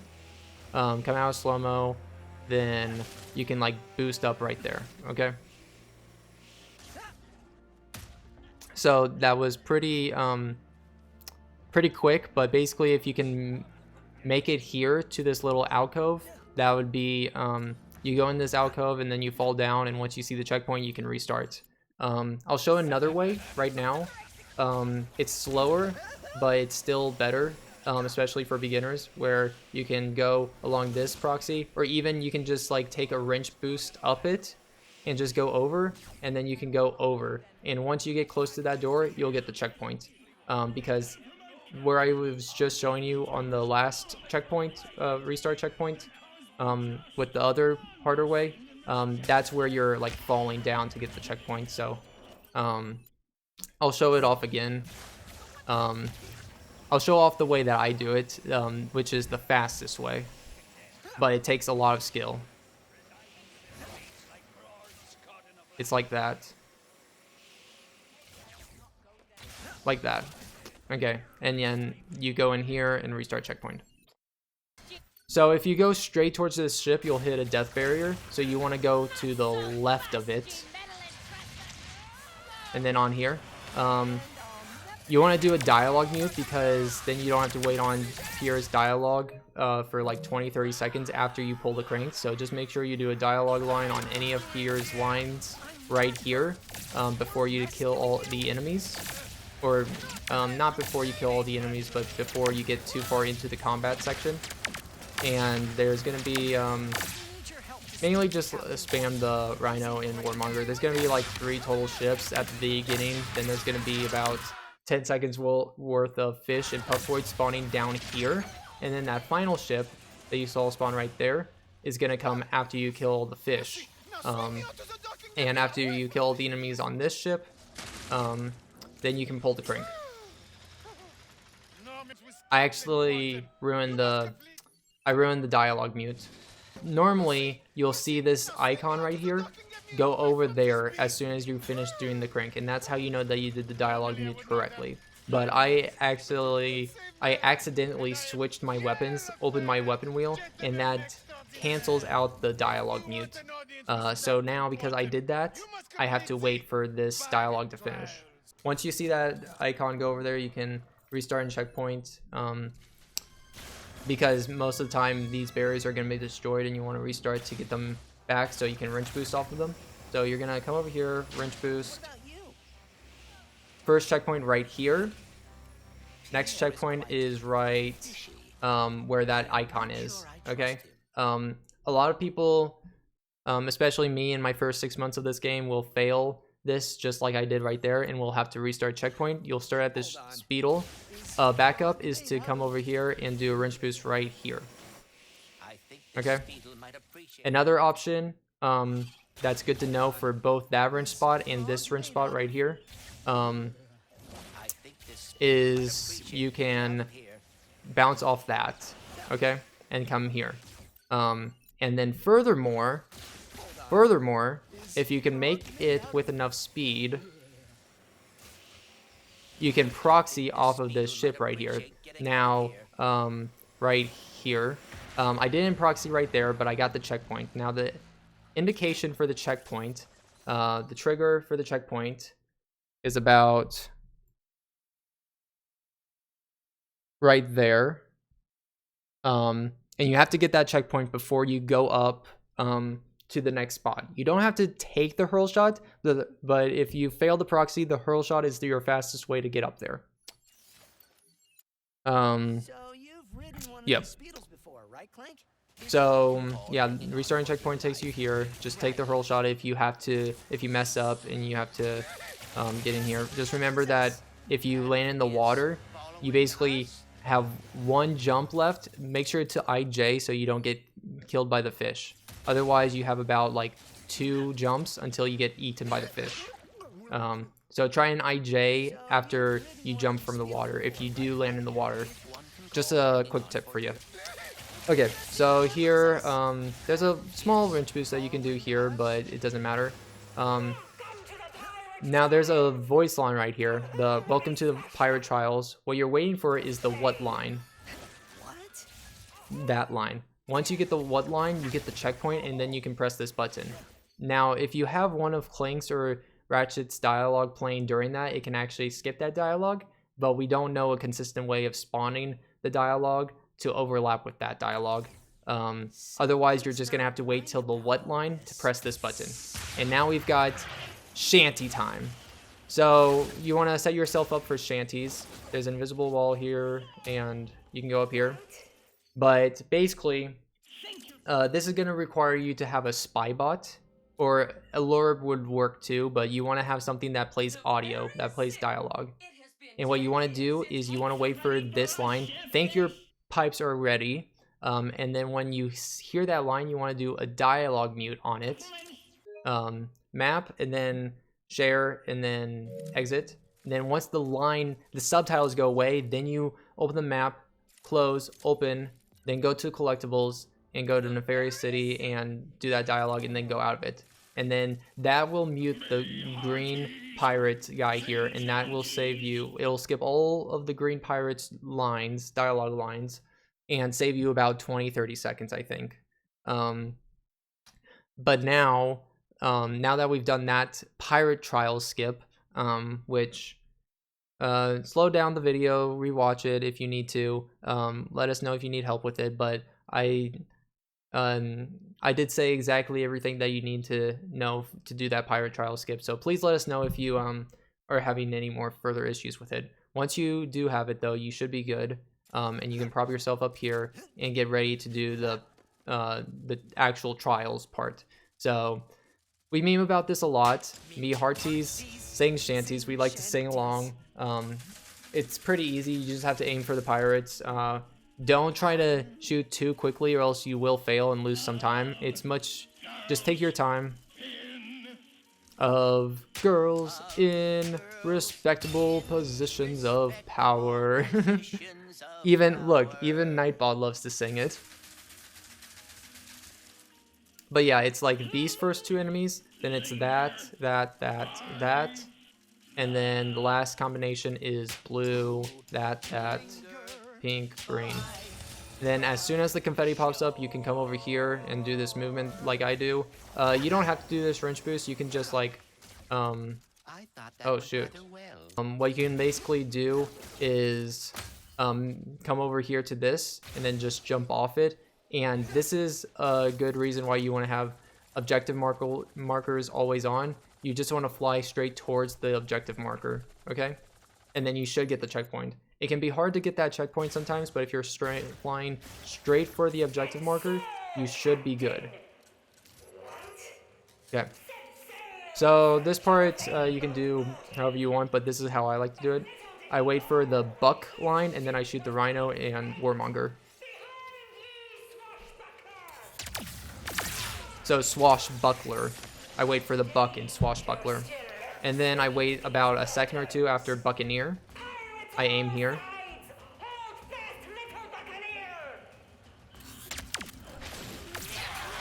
And that usually kills them all.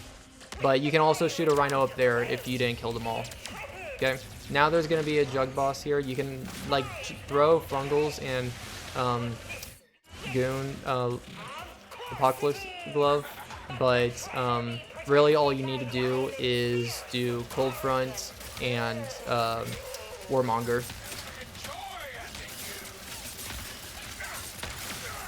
There we go. And now we're gonna have the surprise Puffaloid attack. We also joke about how Puffaloids did nothing wrong, but this is normally how I do it. I wait for them to finish the line, the attack, right now, and then I do run rhino, warmonger, wait a second, rhino, warmonger, and then the crank goes green. Once you get the checkpoint here, you can restart.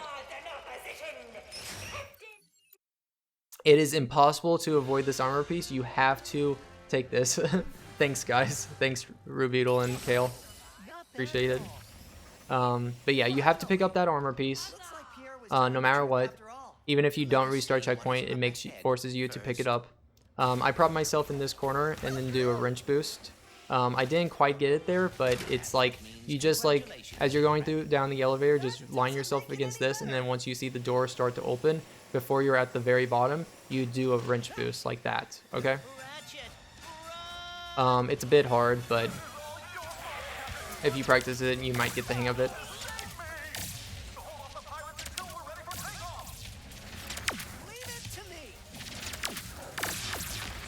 Okay, and then, sorry, I wasn't talking right here, but basically this is what we meme as auto-scrollless.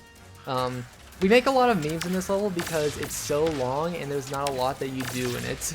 So we need stuff to pass the time, but basically you can't go past this section any faster than what it already is going. So what we just do is just spam the rhino and rocket, similar to kind of how the arena goes, just to make sure that the enemies die as fast as possible. Make sure you are on the back half of the ship though, because if you're in the top front, you will not trigger some sort of dialogue, and you'll have to wait for the dialogue to play after the ship stops, which will lose like 10 seconds. So just make sure you're on the back half of the ship until all the enemies are completely dead, or until this dialogue plays out. So like right now, I'm good to move around the ship wherever I want. This actually, like, I'm actually explaining things fairly good here, I think. Here with the button, I just like slam the wrench as fast as possible. I wasn't right there, but normally I just do it, and that's usually the best way to slam the button as fast as you can. Now we're just waiting for the plunder beam line. You're gonna want to RC after he says plunder beam, and then there's gonna be enemies that you're gonna shoot around here. Where's that ship Yeah. going? What the heck is that thing? So right here, you want to restart checkpoint. Then just spam the Rhino and Warmonger a few times in that direction. Once you see the objective marker change, then you can do this next skip, which is basically, we want to get up there. Normally you would go over there and take a ship up, but we're going to take a wrench boost and proxy up there. So without slow-mo, just kind of do that. Takes a little bit of practice, just like all of the rest of the wrench boost and stuff in here. But then you come up here. One thing to note, don't go directly for the crank because there's a checkpoint right around here that you have to get. And I don't think it shows up on the bottom right of the screen. One of the rare checkpoints that doesn't show up. So you need to come over here and then get the crank. Okay, that's important to note. And then just get back to the ship. I think you want to get to the ship fairly quickly because you want the next dialogue to start playing as soon as possible. Yeah, because if you're just waiting on top of that ship up there, the dialogue's not going to play as soon as it will. So now we're just waiting to press the button the next time.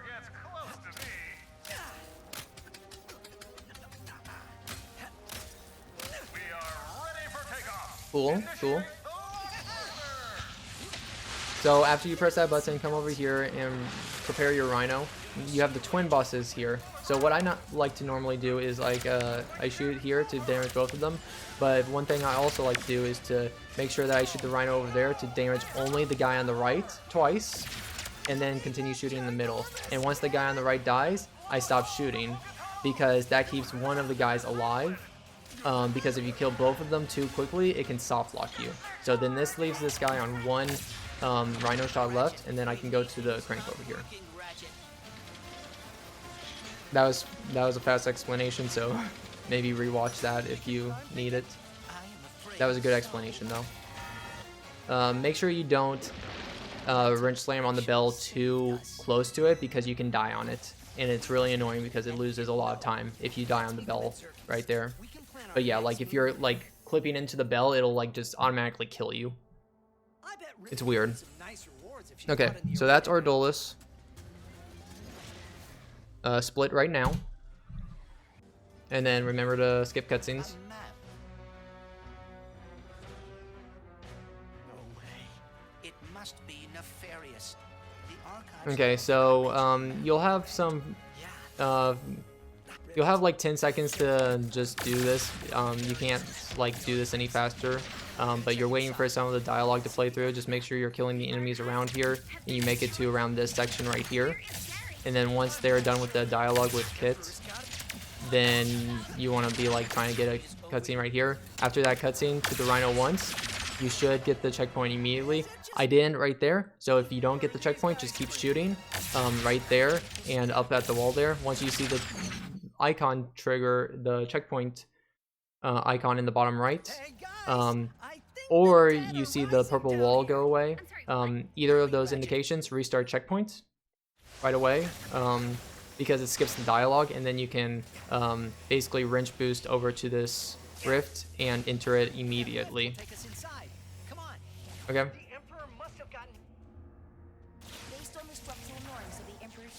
And just like otherwise it takes till the end of the dialogue to spawn that rift if you don't restart checkpoint. Take your pulse pistol out and aim right there, and that's the best way to kill that enemy fast and start the next piece of dialogue. Saves about 2 seconds, but then you just Rhino and Warmonger the entire time after that.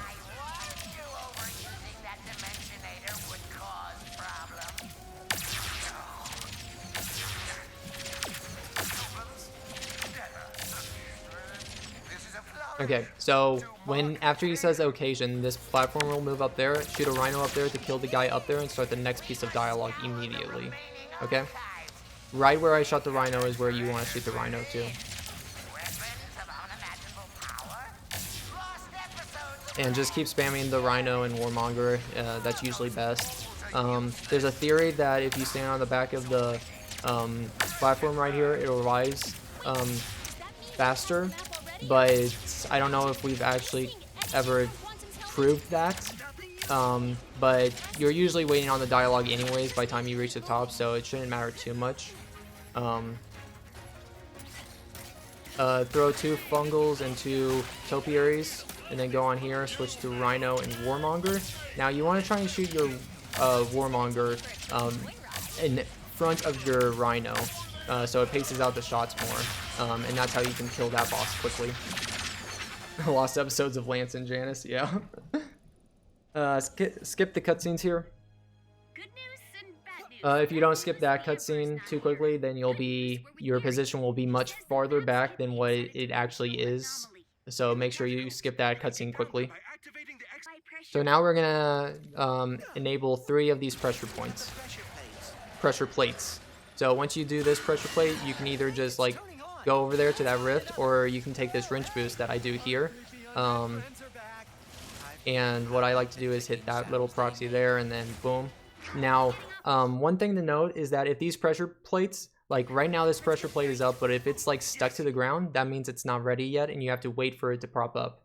You have to wait for it to prop up, and then jump off it, and then jump back on it, because it won't detect you until, like I'll try and show an example here on this next one. But once it's green, you go. Nefarious doesn't have a map to help him find the map. Hold on. Thought you said this was the way out. It appears to be the lower engine room. The layout of this ship is odd. Okay, so you see this plate right now. It is low. If you stand on this plate, it won't, even after it rises up, it won't activate. It won't stay activated. So what you have to do is, if you're standing on it and it goes up like that, you have to jump, and then it'll activate your weight. Okay, that's important. We usually try to wrench boost and jump into the center here before the cutscene triggers. I did not do it there.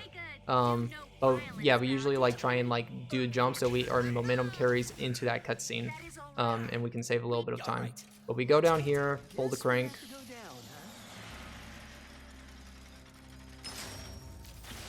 Then we go over here. Whoa, is that the anomaly? It is. This place is Huge. if you can get us there. Okay, now this is catacomb skip. So I do a double jump, we'll jump off of that, then I do a wrench slam onto this branch, then I go over here, kind of curve it, because that gets me a little bit extra height to get up here and wrench slam up here. Then I just go into here.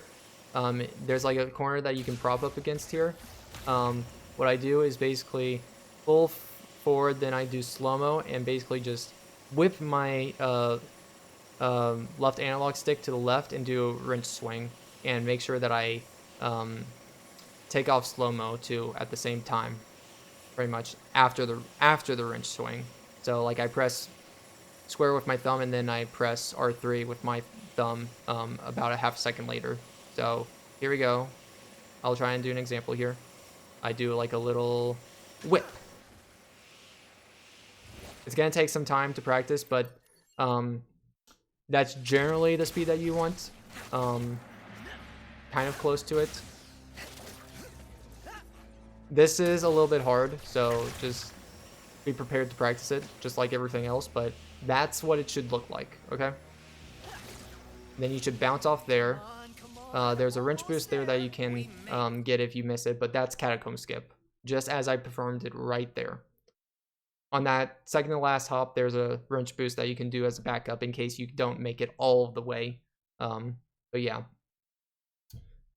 If not, there are speedles you can use as backups to, Hey, it's the monks. but I'm not gonna cover those, I don't think, because this video is already kind of being a little long. So you can skip a piece of dialogue here if you can basically defeat the dinosaur and then get the Clank line of the holy bleep. If you can do a dialogue mute on the holy bleep line from Clank as you're killing the Grunthor, as you kill the Grunthor, then you will do a dialogue mute on the monks, and it will save you about 8 seconds, something like that. 6 to 8 seconds. So here we go. I'll show you what I do to try and make this consistent. It's not all the way consistent though, but I throw a topiary, cold front, topiary.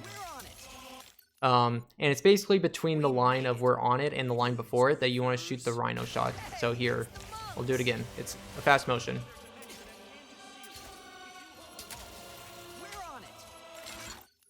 It's very fast. We made it.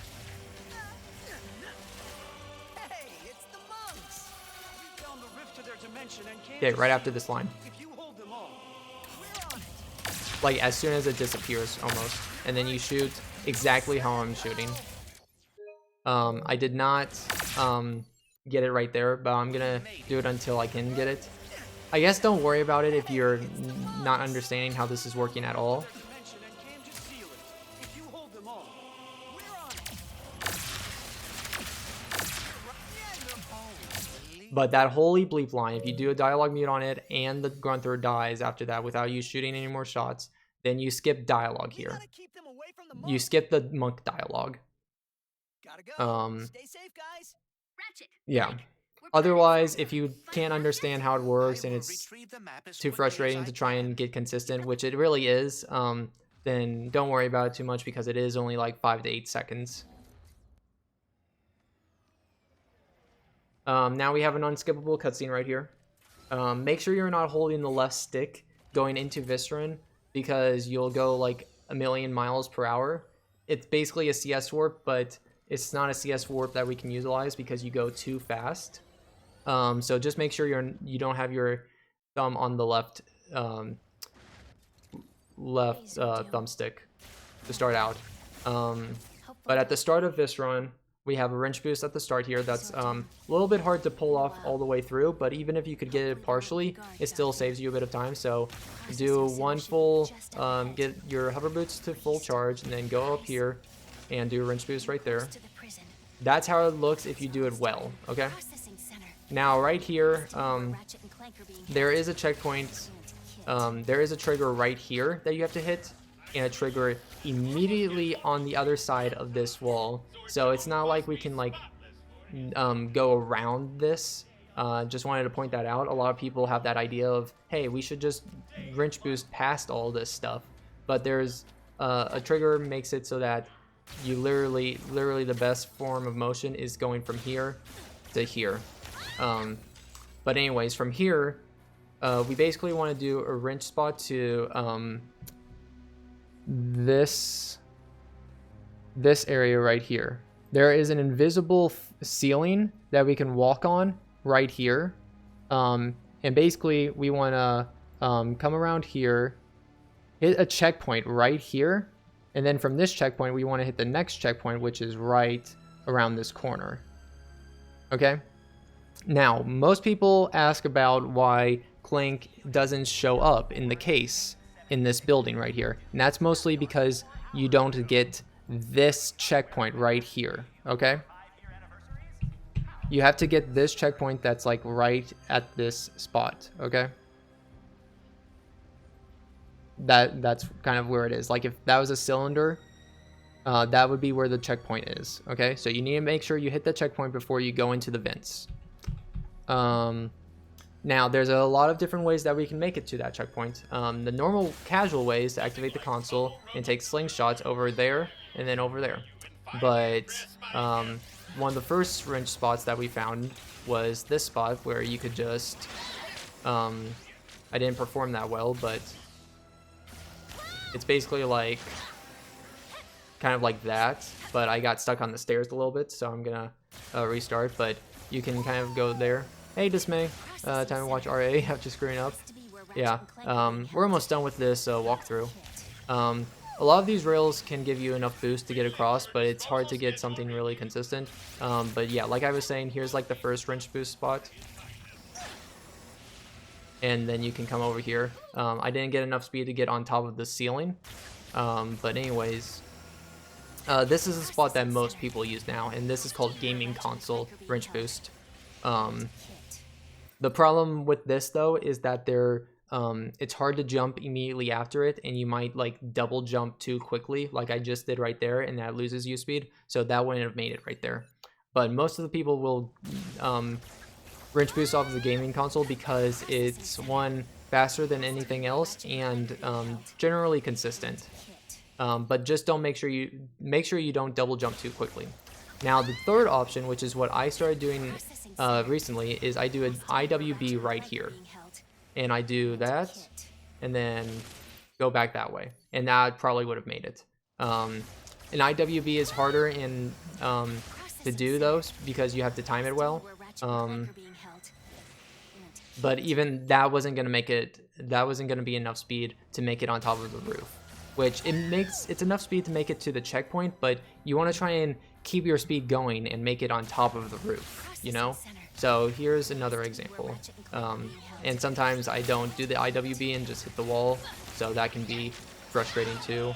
But here's the checkpoint. I just hit the checkpoint, and then you have to go in the vent over here. Now, here's what you do if you don't get on top of that ceiling right there, okay? Which, I don't know if I really showed it off, but I'll show off the ceiling right now.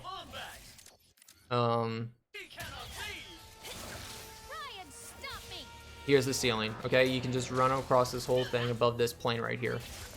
So you want to be hitting this checkpoint and then being able to just like either run across this or whatever, using whatever method you can. But if you fall down here, like if you get this checkpoint and you fall down here, here's the alternative way. You come up to these boxes, then you make sure you IJ. Make sure you don't IJ over the water because that will crash your game. IJ over a solid platform, okay? And then you can just come over here to the vents. Okay, so that's how you get past those sections. And then there's a checkpoint in the vent. Go down the vent. It's best not to jump too much in here because you'll get stuck to a wall. Through here, it's just best not to jump or do anything, no dashes or anything. You need to kill this guy because you won't be able to pull the crank unless you get him out of the way. Go through the glass here. So we're going to be doing a wrench spot here. You can reset checkpoint to line yourself up better, but basically at this angle about, you can do this. You can also do an IWB on that platform and you'll be able to jump sooner, which is kind of nice. But yeah, you're gonna want to practice this so that you can get enough speed to get across the water. And remember, be careful about IJing because if you IJ like right there, you might soft lock. But here's how you do it.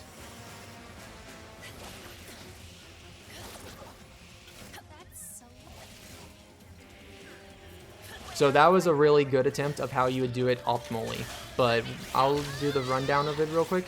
You come over here from that wrench boost spot. There's no checkpoints until you reach the door about right here. Now you have about let me see here, about this much of space to get the checkpoint. So you want to make sure you're close enough to get the checkpoint but not hit the wall, obviously if you're going at high speed. Otherwise, if you mess up the wrench boost, which it's very likely that you do a lot of the time, you just want to come run over it and then run back, okay? And do like BWBs back, okay? And also make sure you don't do this too quickly. Like, make sure Ratchet and Kit's cell is locked in place. Like, you have to do this very, very, very quickly in order to soft lock it. Like, it has to be practically flawless in order for you to soft lock it. But if Ratchet and Kit's cell is not locked in place by the time you kill this boss, you soft lock it. You soft lock the game. Okay, good. Now we got a little breather spot. Oh, I forgot to do the split on Savali, by the way. For a tip on live split, if you forget to split, just make sure you press the button that just skips the split instead of you counting the split with inaccurate times. Anyways, back to Ratchet. Once you get off this thing, you can do BWBs to get through here faster and then dash through, press the button. You need to kill 2 of these guys. So I just do Rhino and Warmonger. But a lot in Visceron, you're waiting on Ratchet and Kit's cell. like for a big majority of the time. You don't have to kill these enemies, but you do have to stand where I was standing to trigger that door to open. You just want to come here and wait for the checkpoint. There's 3 guys here. You have to damage these 2 guys to spawn the 3rd guy. So I usually do 2 rhino shots like that, and then the door will open. This is how I do this wrench boosting spot. This is hard. I do wrench spot there, then jump to the left here, then jump back, go through the archway, and then go for this last rift. That was kind of fast. But I know Sin and Nautical do a different wrench boosting spot, but my wrench boosting spot, I think it is faster, but and it's more consistent for me, but I don't think it's consistent for them. But anyways, it does take a bit of practice to hit that wrench boost, keep up a good speed. But my recommendation is that you jump to the left and line yourself up and like plan where you're gonna land your first jump and then jump from that spot to keep your momentum going. Because you kind of see how I kind of went through that archway with still enough speed to carry me all the way over. If you're too low, you will hit a death barrier, so just be careful. But yeah, watch how I do that and try and practice that. We're gonna go through this vent just naturally, pretty much. Press triangle as you go over here, skip cutscene. BWBs can help you get through this, get to over here faster.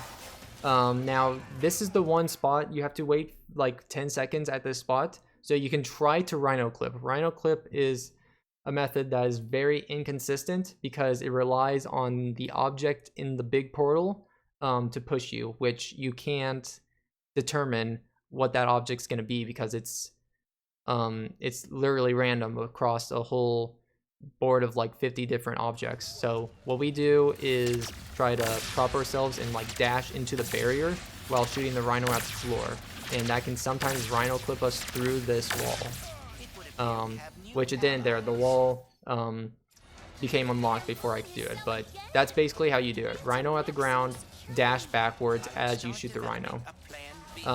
There's a wrench boost right there that you can take that's fast. Once you hit the checkpoint there, restart and then run forward and get Ratchet and Kit still moving by coming here. That is faster than not restarting. Once you get their cell moving, you can come back here and just like build up a lot of speed, pretty much, to get to the console quicker. Now you don't have to do that. You can go around the normal way.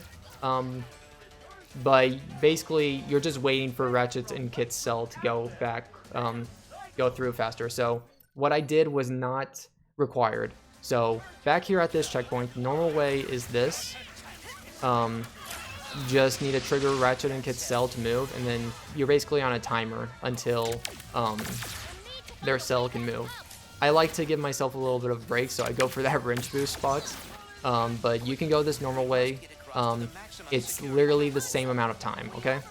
Literally the same amount of time. One thing I do like to do in my spare time while I'm waiting here is shoot the rhino to try and kill this guy so he's not in the way.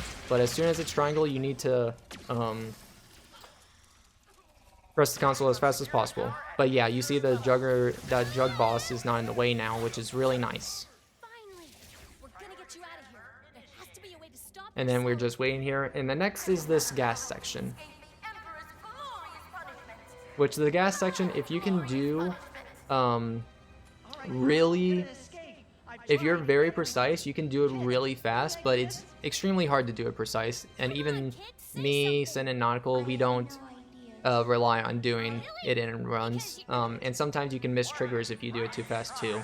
But I'll show you the best way to avoid missing all triggers and to still be able to try and go for this. So go for the buttons here once you're low enough. I just rapidly wrench swing until it's blue, then I come over here. Now you want to wait here for a second and then go. Don't go as fast as possible. Here you can also restart checkpoints to make it consistent. I don't do any wrench boost or no BWBs, or I don't take that like little speed boost on the ground there too. Like I try and stay at the same static speed I usually am, and then I go into this wrench boost right here, and then I jump away from the wall at the last second, and sorry, I was in slow-mo right there, I shouldn't have been, but basically just a regular hover boot speed, then I go into the wall right here, then I wrench boost, then jump, and then it's 3 short hops. And there's usually an invisible wall right there that you'll latch onto, but sometimes you're good. If you get slow-mo here, that means you got the trigger, and you're good. I'm gonna restart anyways though, because I want to show off more about this section. If you mess up the wrench boost, like I'm gonna show right here, so let's say I hit the wall right here, okay? Oh, shoot. Well, that's not supposed to happen, what that just happened right there, but let's just say you ride the pipe like normal, okay? You ride the pipe like normal, jump there, then you can wrench boost at this spot. Be careful because the camera likes to mess with you a lot in this section. It is very, very annoying, but you can do a wrench boost right here. Just make sure you don't like do slow-mo with these wrench boosts because that gives you too much speed. Regular wrench boosts here are good. I took too much time there, but here's another example. We're good. And even if you like perform the wrench boost, the 3 short hops well on the first time, you can still do that second wrench boost because it does give you more speed. Jump there, and then wrench boost. And you can go up or below, it doesn't matter, but you get stuck on those things a little bit if you go up there. Be careful, that can happen.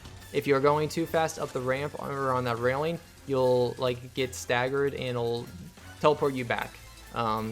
So I would recommend getting about here and then you just dash to just normal hover boot up. I ran out of time, but yeah.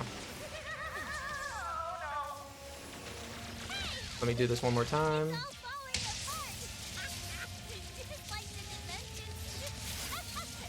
Jump right here to get a little bit more speed. You'll get stuck on a lot of things, usually, if you don't practice.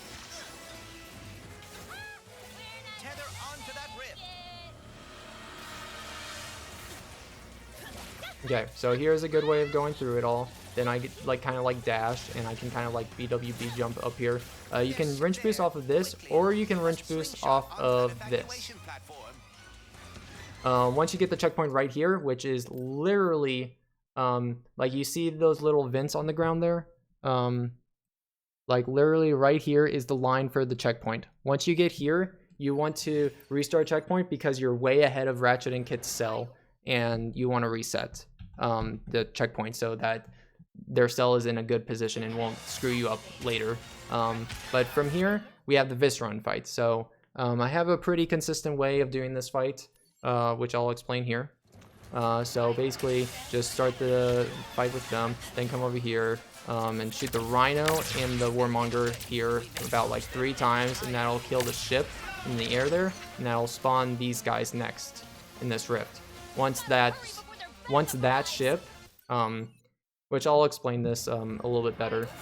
This ship basically is what we're doing when we're shooting the Rhino right there. We're damaging this ship. Once this ship takes enough damage, or the goons on board take enough damage, then the rift will appear over there. Okay? Just wanted to explain that real quick. Okay, so we've got this. So I'm gonna do this trick. That should be good. You get the rift over there, so then I shoot over here. And you're just going to be shooting on this bridge for a little bit while. Actually, after you kill the enemies from that rift, which is, there's only 2 of them, you can shoot 2 in the direction of there and then come back to shooting on the bridge. There's going to be a spy bot from that direction and from that direction that you want to get. So it's better if I go through this entire combat again real quick. So we got those enemies. Which we don't actually have to kill yet, but it's easier if you can kill them now. Then this rift will spawn, you'll kill all the enemies in this rift. Then you'll have a 10-second grace period. You see that sniper bot? You can't kill him yet. So what I do is I kill the enemies over there and there while I'm waiting. Then once he's close enough, I start shooting back on the bridge, and that helps me kill that spy bot. And then there's another spy bot over there. Killing those spy bots will start spawning those guys back there, which are the last enemies that need to be spawned. So you want to make sure you can kill the spy bots as quickly as possible, as well as killing everything else fast. So just wanted to explain that real quick. This is the fastest way to do this fight, so here I go again. So I usually warmonger them, then I do Rhino 3 times, then I do 1 Rhino at the rift, then I do Rhino over there, Rhino over there, then I alternate between Rhino, Topiary, Rhino, Topiary, Rhino, Topiary. Might put a Topiary over there just in case the spy bot over there didn't get destroyed. Then this ship comes over here. I put a Topiary down and then I do Rhino, Warmonger, Rhino, Warmonger, Rhino, Warmonger. It'll blow up, then I'll come over here, throw a Topiary, and do the same thing to this ship until it blows up. Once that blows up, I just do the Rhino and Warmonger to kill the rest of the enemies, which are these guys. You'll get the checkpoint in the bottom right, like I said. That's an indication that you finish the fight as early as possible. If you didn't see the checkpoint or you didn't get the line, that was all of them, then make sure you check the ends over there, because there might be a spy bot or something over there. But after that, you want to get set up to fight the 2 boss ships here. So I do 2 Topiaries and 2 Bungles, and then I do 2 Rhino shots basically here at that ship, and then I alternate over here. That ship usually has time. Your positioning here matters a little bit too. But yeah, then I do Rhino and Topiary there for that last ship. And usually the Rhino shots will clear out all the other enemies, but be aware that there's other enemies that you gotta kill around here. And then the Crank. And that's the Viscerin fight. Make sure you go for the right ship first, because if you go for the right ship first, then the left ship will move closer to you if it's not being actively damaged. Okay, pull the Crank, and this is when you do the split for the final one. You skip the cutscene, boom, that's when you do the split, when you're loading into Zurkies. Okay, when the screen is still black, you can start moving as Rivet, so you want to be kind of like moving towards Quantum like I just did there. So here's the final level of the boss of the game. It's Mega 2. Just skip through all this stuff. We need to do Mega 2 now. So basically, there might be some people in the way here, but you practically want to wrench boost here without slow-mo, and you'll get here faster. Then you want to destroy 4 spy bots. Shooting at the middle pillar here should kill them in 1 hit. And then you want to alternate to shooting Rhino shots over here to kill enemies to the left. Then there's enemies in the back over here. If you're worried about missing any enemies right now, you'll have a chance at the end to shoot the Rhino back over in the middle area here to clear out any remaining enemies. But basically, once the barrier here disappears, you want to get ready to fight a Juggernaut boss. So what I do is I throw a Topiary, then I do the Warmonger Ice combo. And remember to aim more like towards his upper body, because that deals more damage. It's like more explosion radius or something. But you can like shoot the Rhino back there. Yeah, to clear out any remaining enemies, and then you get the cutscene. So you can't do anything to speed this up right here. You just have to take this trutty section as it is. We need your help. Nefarious just... And the way I do this is I throw a Topiary, then Rhino, Topiary, Rhino, Topiary, Rhino, just exactly where I did it. Usually, if you do it right away, if you're lucky, you can get it in 1 phase, but sometimes you'll have to wait for his arm to go back in and out 1 more time to do that. Make sure you don't move right there, or else you'll CS Warp outside of the arena. So just don't move the left thumbstick as you're going into this second phase right here. And then as you're setting up the second phase, you want to throw Topiaries and Fungals. That's probably the best way to set this up. And then you're going to alternate between Topiaries and then Rhino there. There is a little bit of a glitch where the Nefarious City can soft lock at 25% here. If you like do extra damage to him after he hits 25% before he goes into the portal. But yeah, so just be careful as about how you're dealing damage as you get to 25%. But after 25%, you're all good and you can't get the soft lock anymore. But that's typically how you would do that. Then here, you're gonna get teleported here.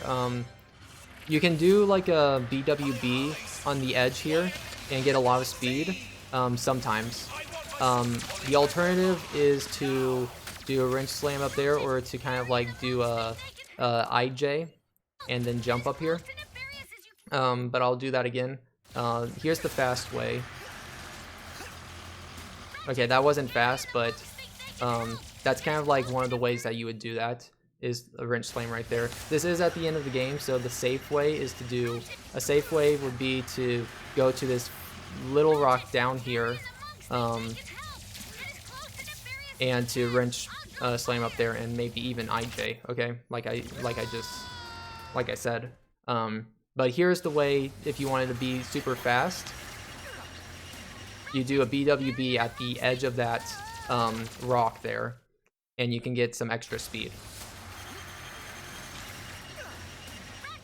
And you can even like jump off that rock sometimes, although I would not rely on those rocks because they're random every single time. But basically, take the rift, or just if you have enough speed, come here. The rifts will spawn and the hurl shot tether will appear on a timer as soon as you touch on this rock. So it's not about you're waiting on them or anything, it's about how fast you can get to that rock. Once you enter this area, once you get the checkpoint to enter this area, restart it immediately, because it'll be at like less health if you do it that way. Yeah. Wait a second here and then shoot. Okay, after this goes to 0, prep your topiaries and fungals. Throw a topiary, throw a fungal, then do Cold Front and Warmonger at Nefarious. Okay, once he goes to 50%, go to Rhino and Warmonger, and then try and get these 3 rift portals done.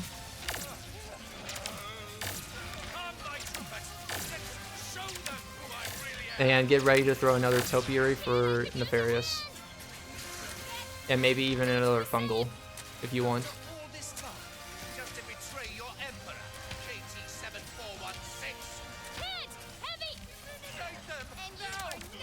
And then what I like to do is kind of just like shoot the Rhino up there, kind of like by his, the eye up there, or the nose. There is going to be 2 more of these rifts here, but there is going to be other enemies in the background that you have to kill also, so when you hear "Where are my troopers?" you're done. That's all you've been able to do. All you have to do now is just wait for Kit's hand, and you can press X. Now, it's debatable, but you can kill the fish. You can kill the fish here, they can take damage. But yeah, we make jokes about these fish. I'll kill them for the laughs. And then right as you press the hand is when you do time. There you go. Right at 3 hours. Look at that. It was almost sub 3 hours. There we go. That's the New Game Plus walkthrough. The entire route in 3 hours. Which, yeah, not too bad, honestly. Run invalid. The fish are still alive. No, they're dead. I killed them. But yeah, of course, if this goes up on YouTube, just want to let everyone know. Oh my god, Kale gifted a sub. Thank you, Kale, so much. I can't believe you've done this. Kale, you are a mad lad. You're crazy. Let me try and do an outro for this video real quick, in case this becomes a video. But thank you everyone for watching this walkthrough and route. Let us know in the Discord if you have questions. We have a lot of documents on in the Discord. documents like we have all the different strats. We have a lot of different strats just with links to different videos that everyone's gathered across the last 8 months of routing for this game. We also have routes for all the new game categories like any percent, including like raritanium routes and bolts and like weapon buying walkthroughs and stuff. Routes for even like hundo percent and all collectibles, and just a lot of support on the Discord. So please join the Discord, say hey, and look at the pinned messages in there. We'd love to have you there. Okay, and with that, I think that's it. Let me know in the comments also, and be sure to check the description for any links and for any updates that there may be, because there might be a new walkthrough in the description, so please check that. Okay, thank you all for watching, and I'll see you all later. Goodbye.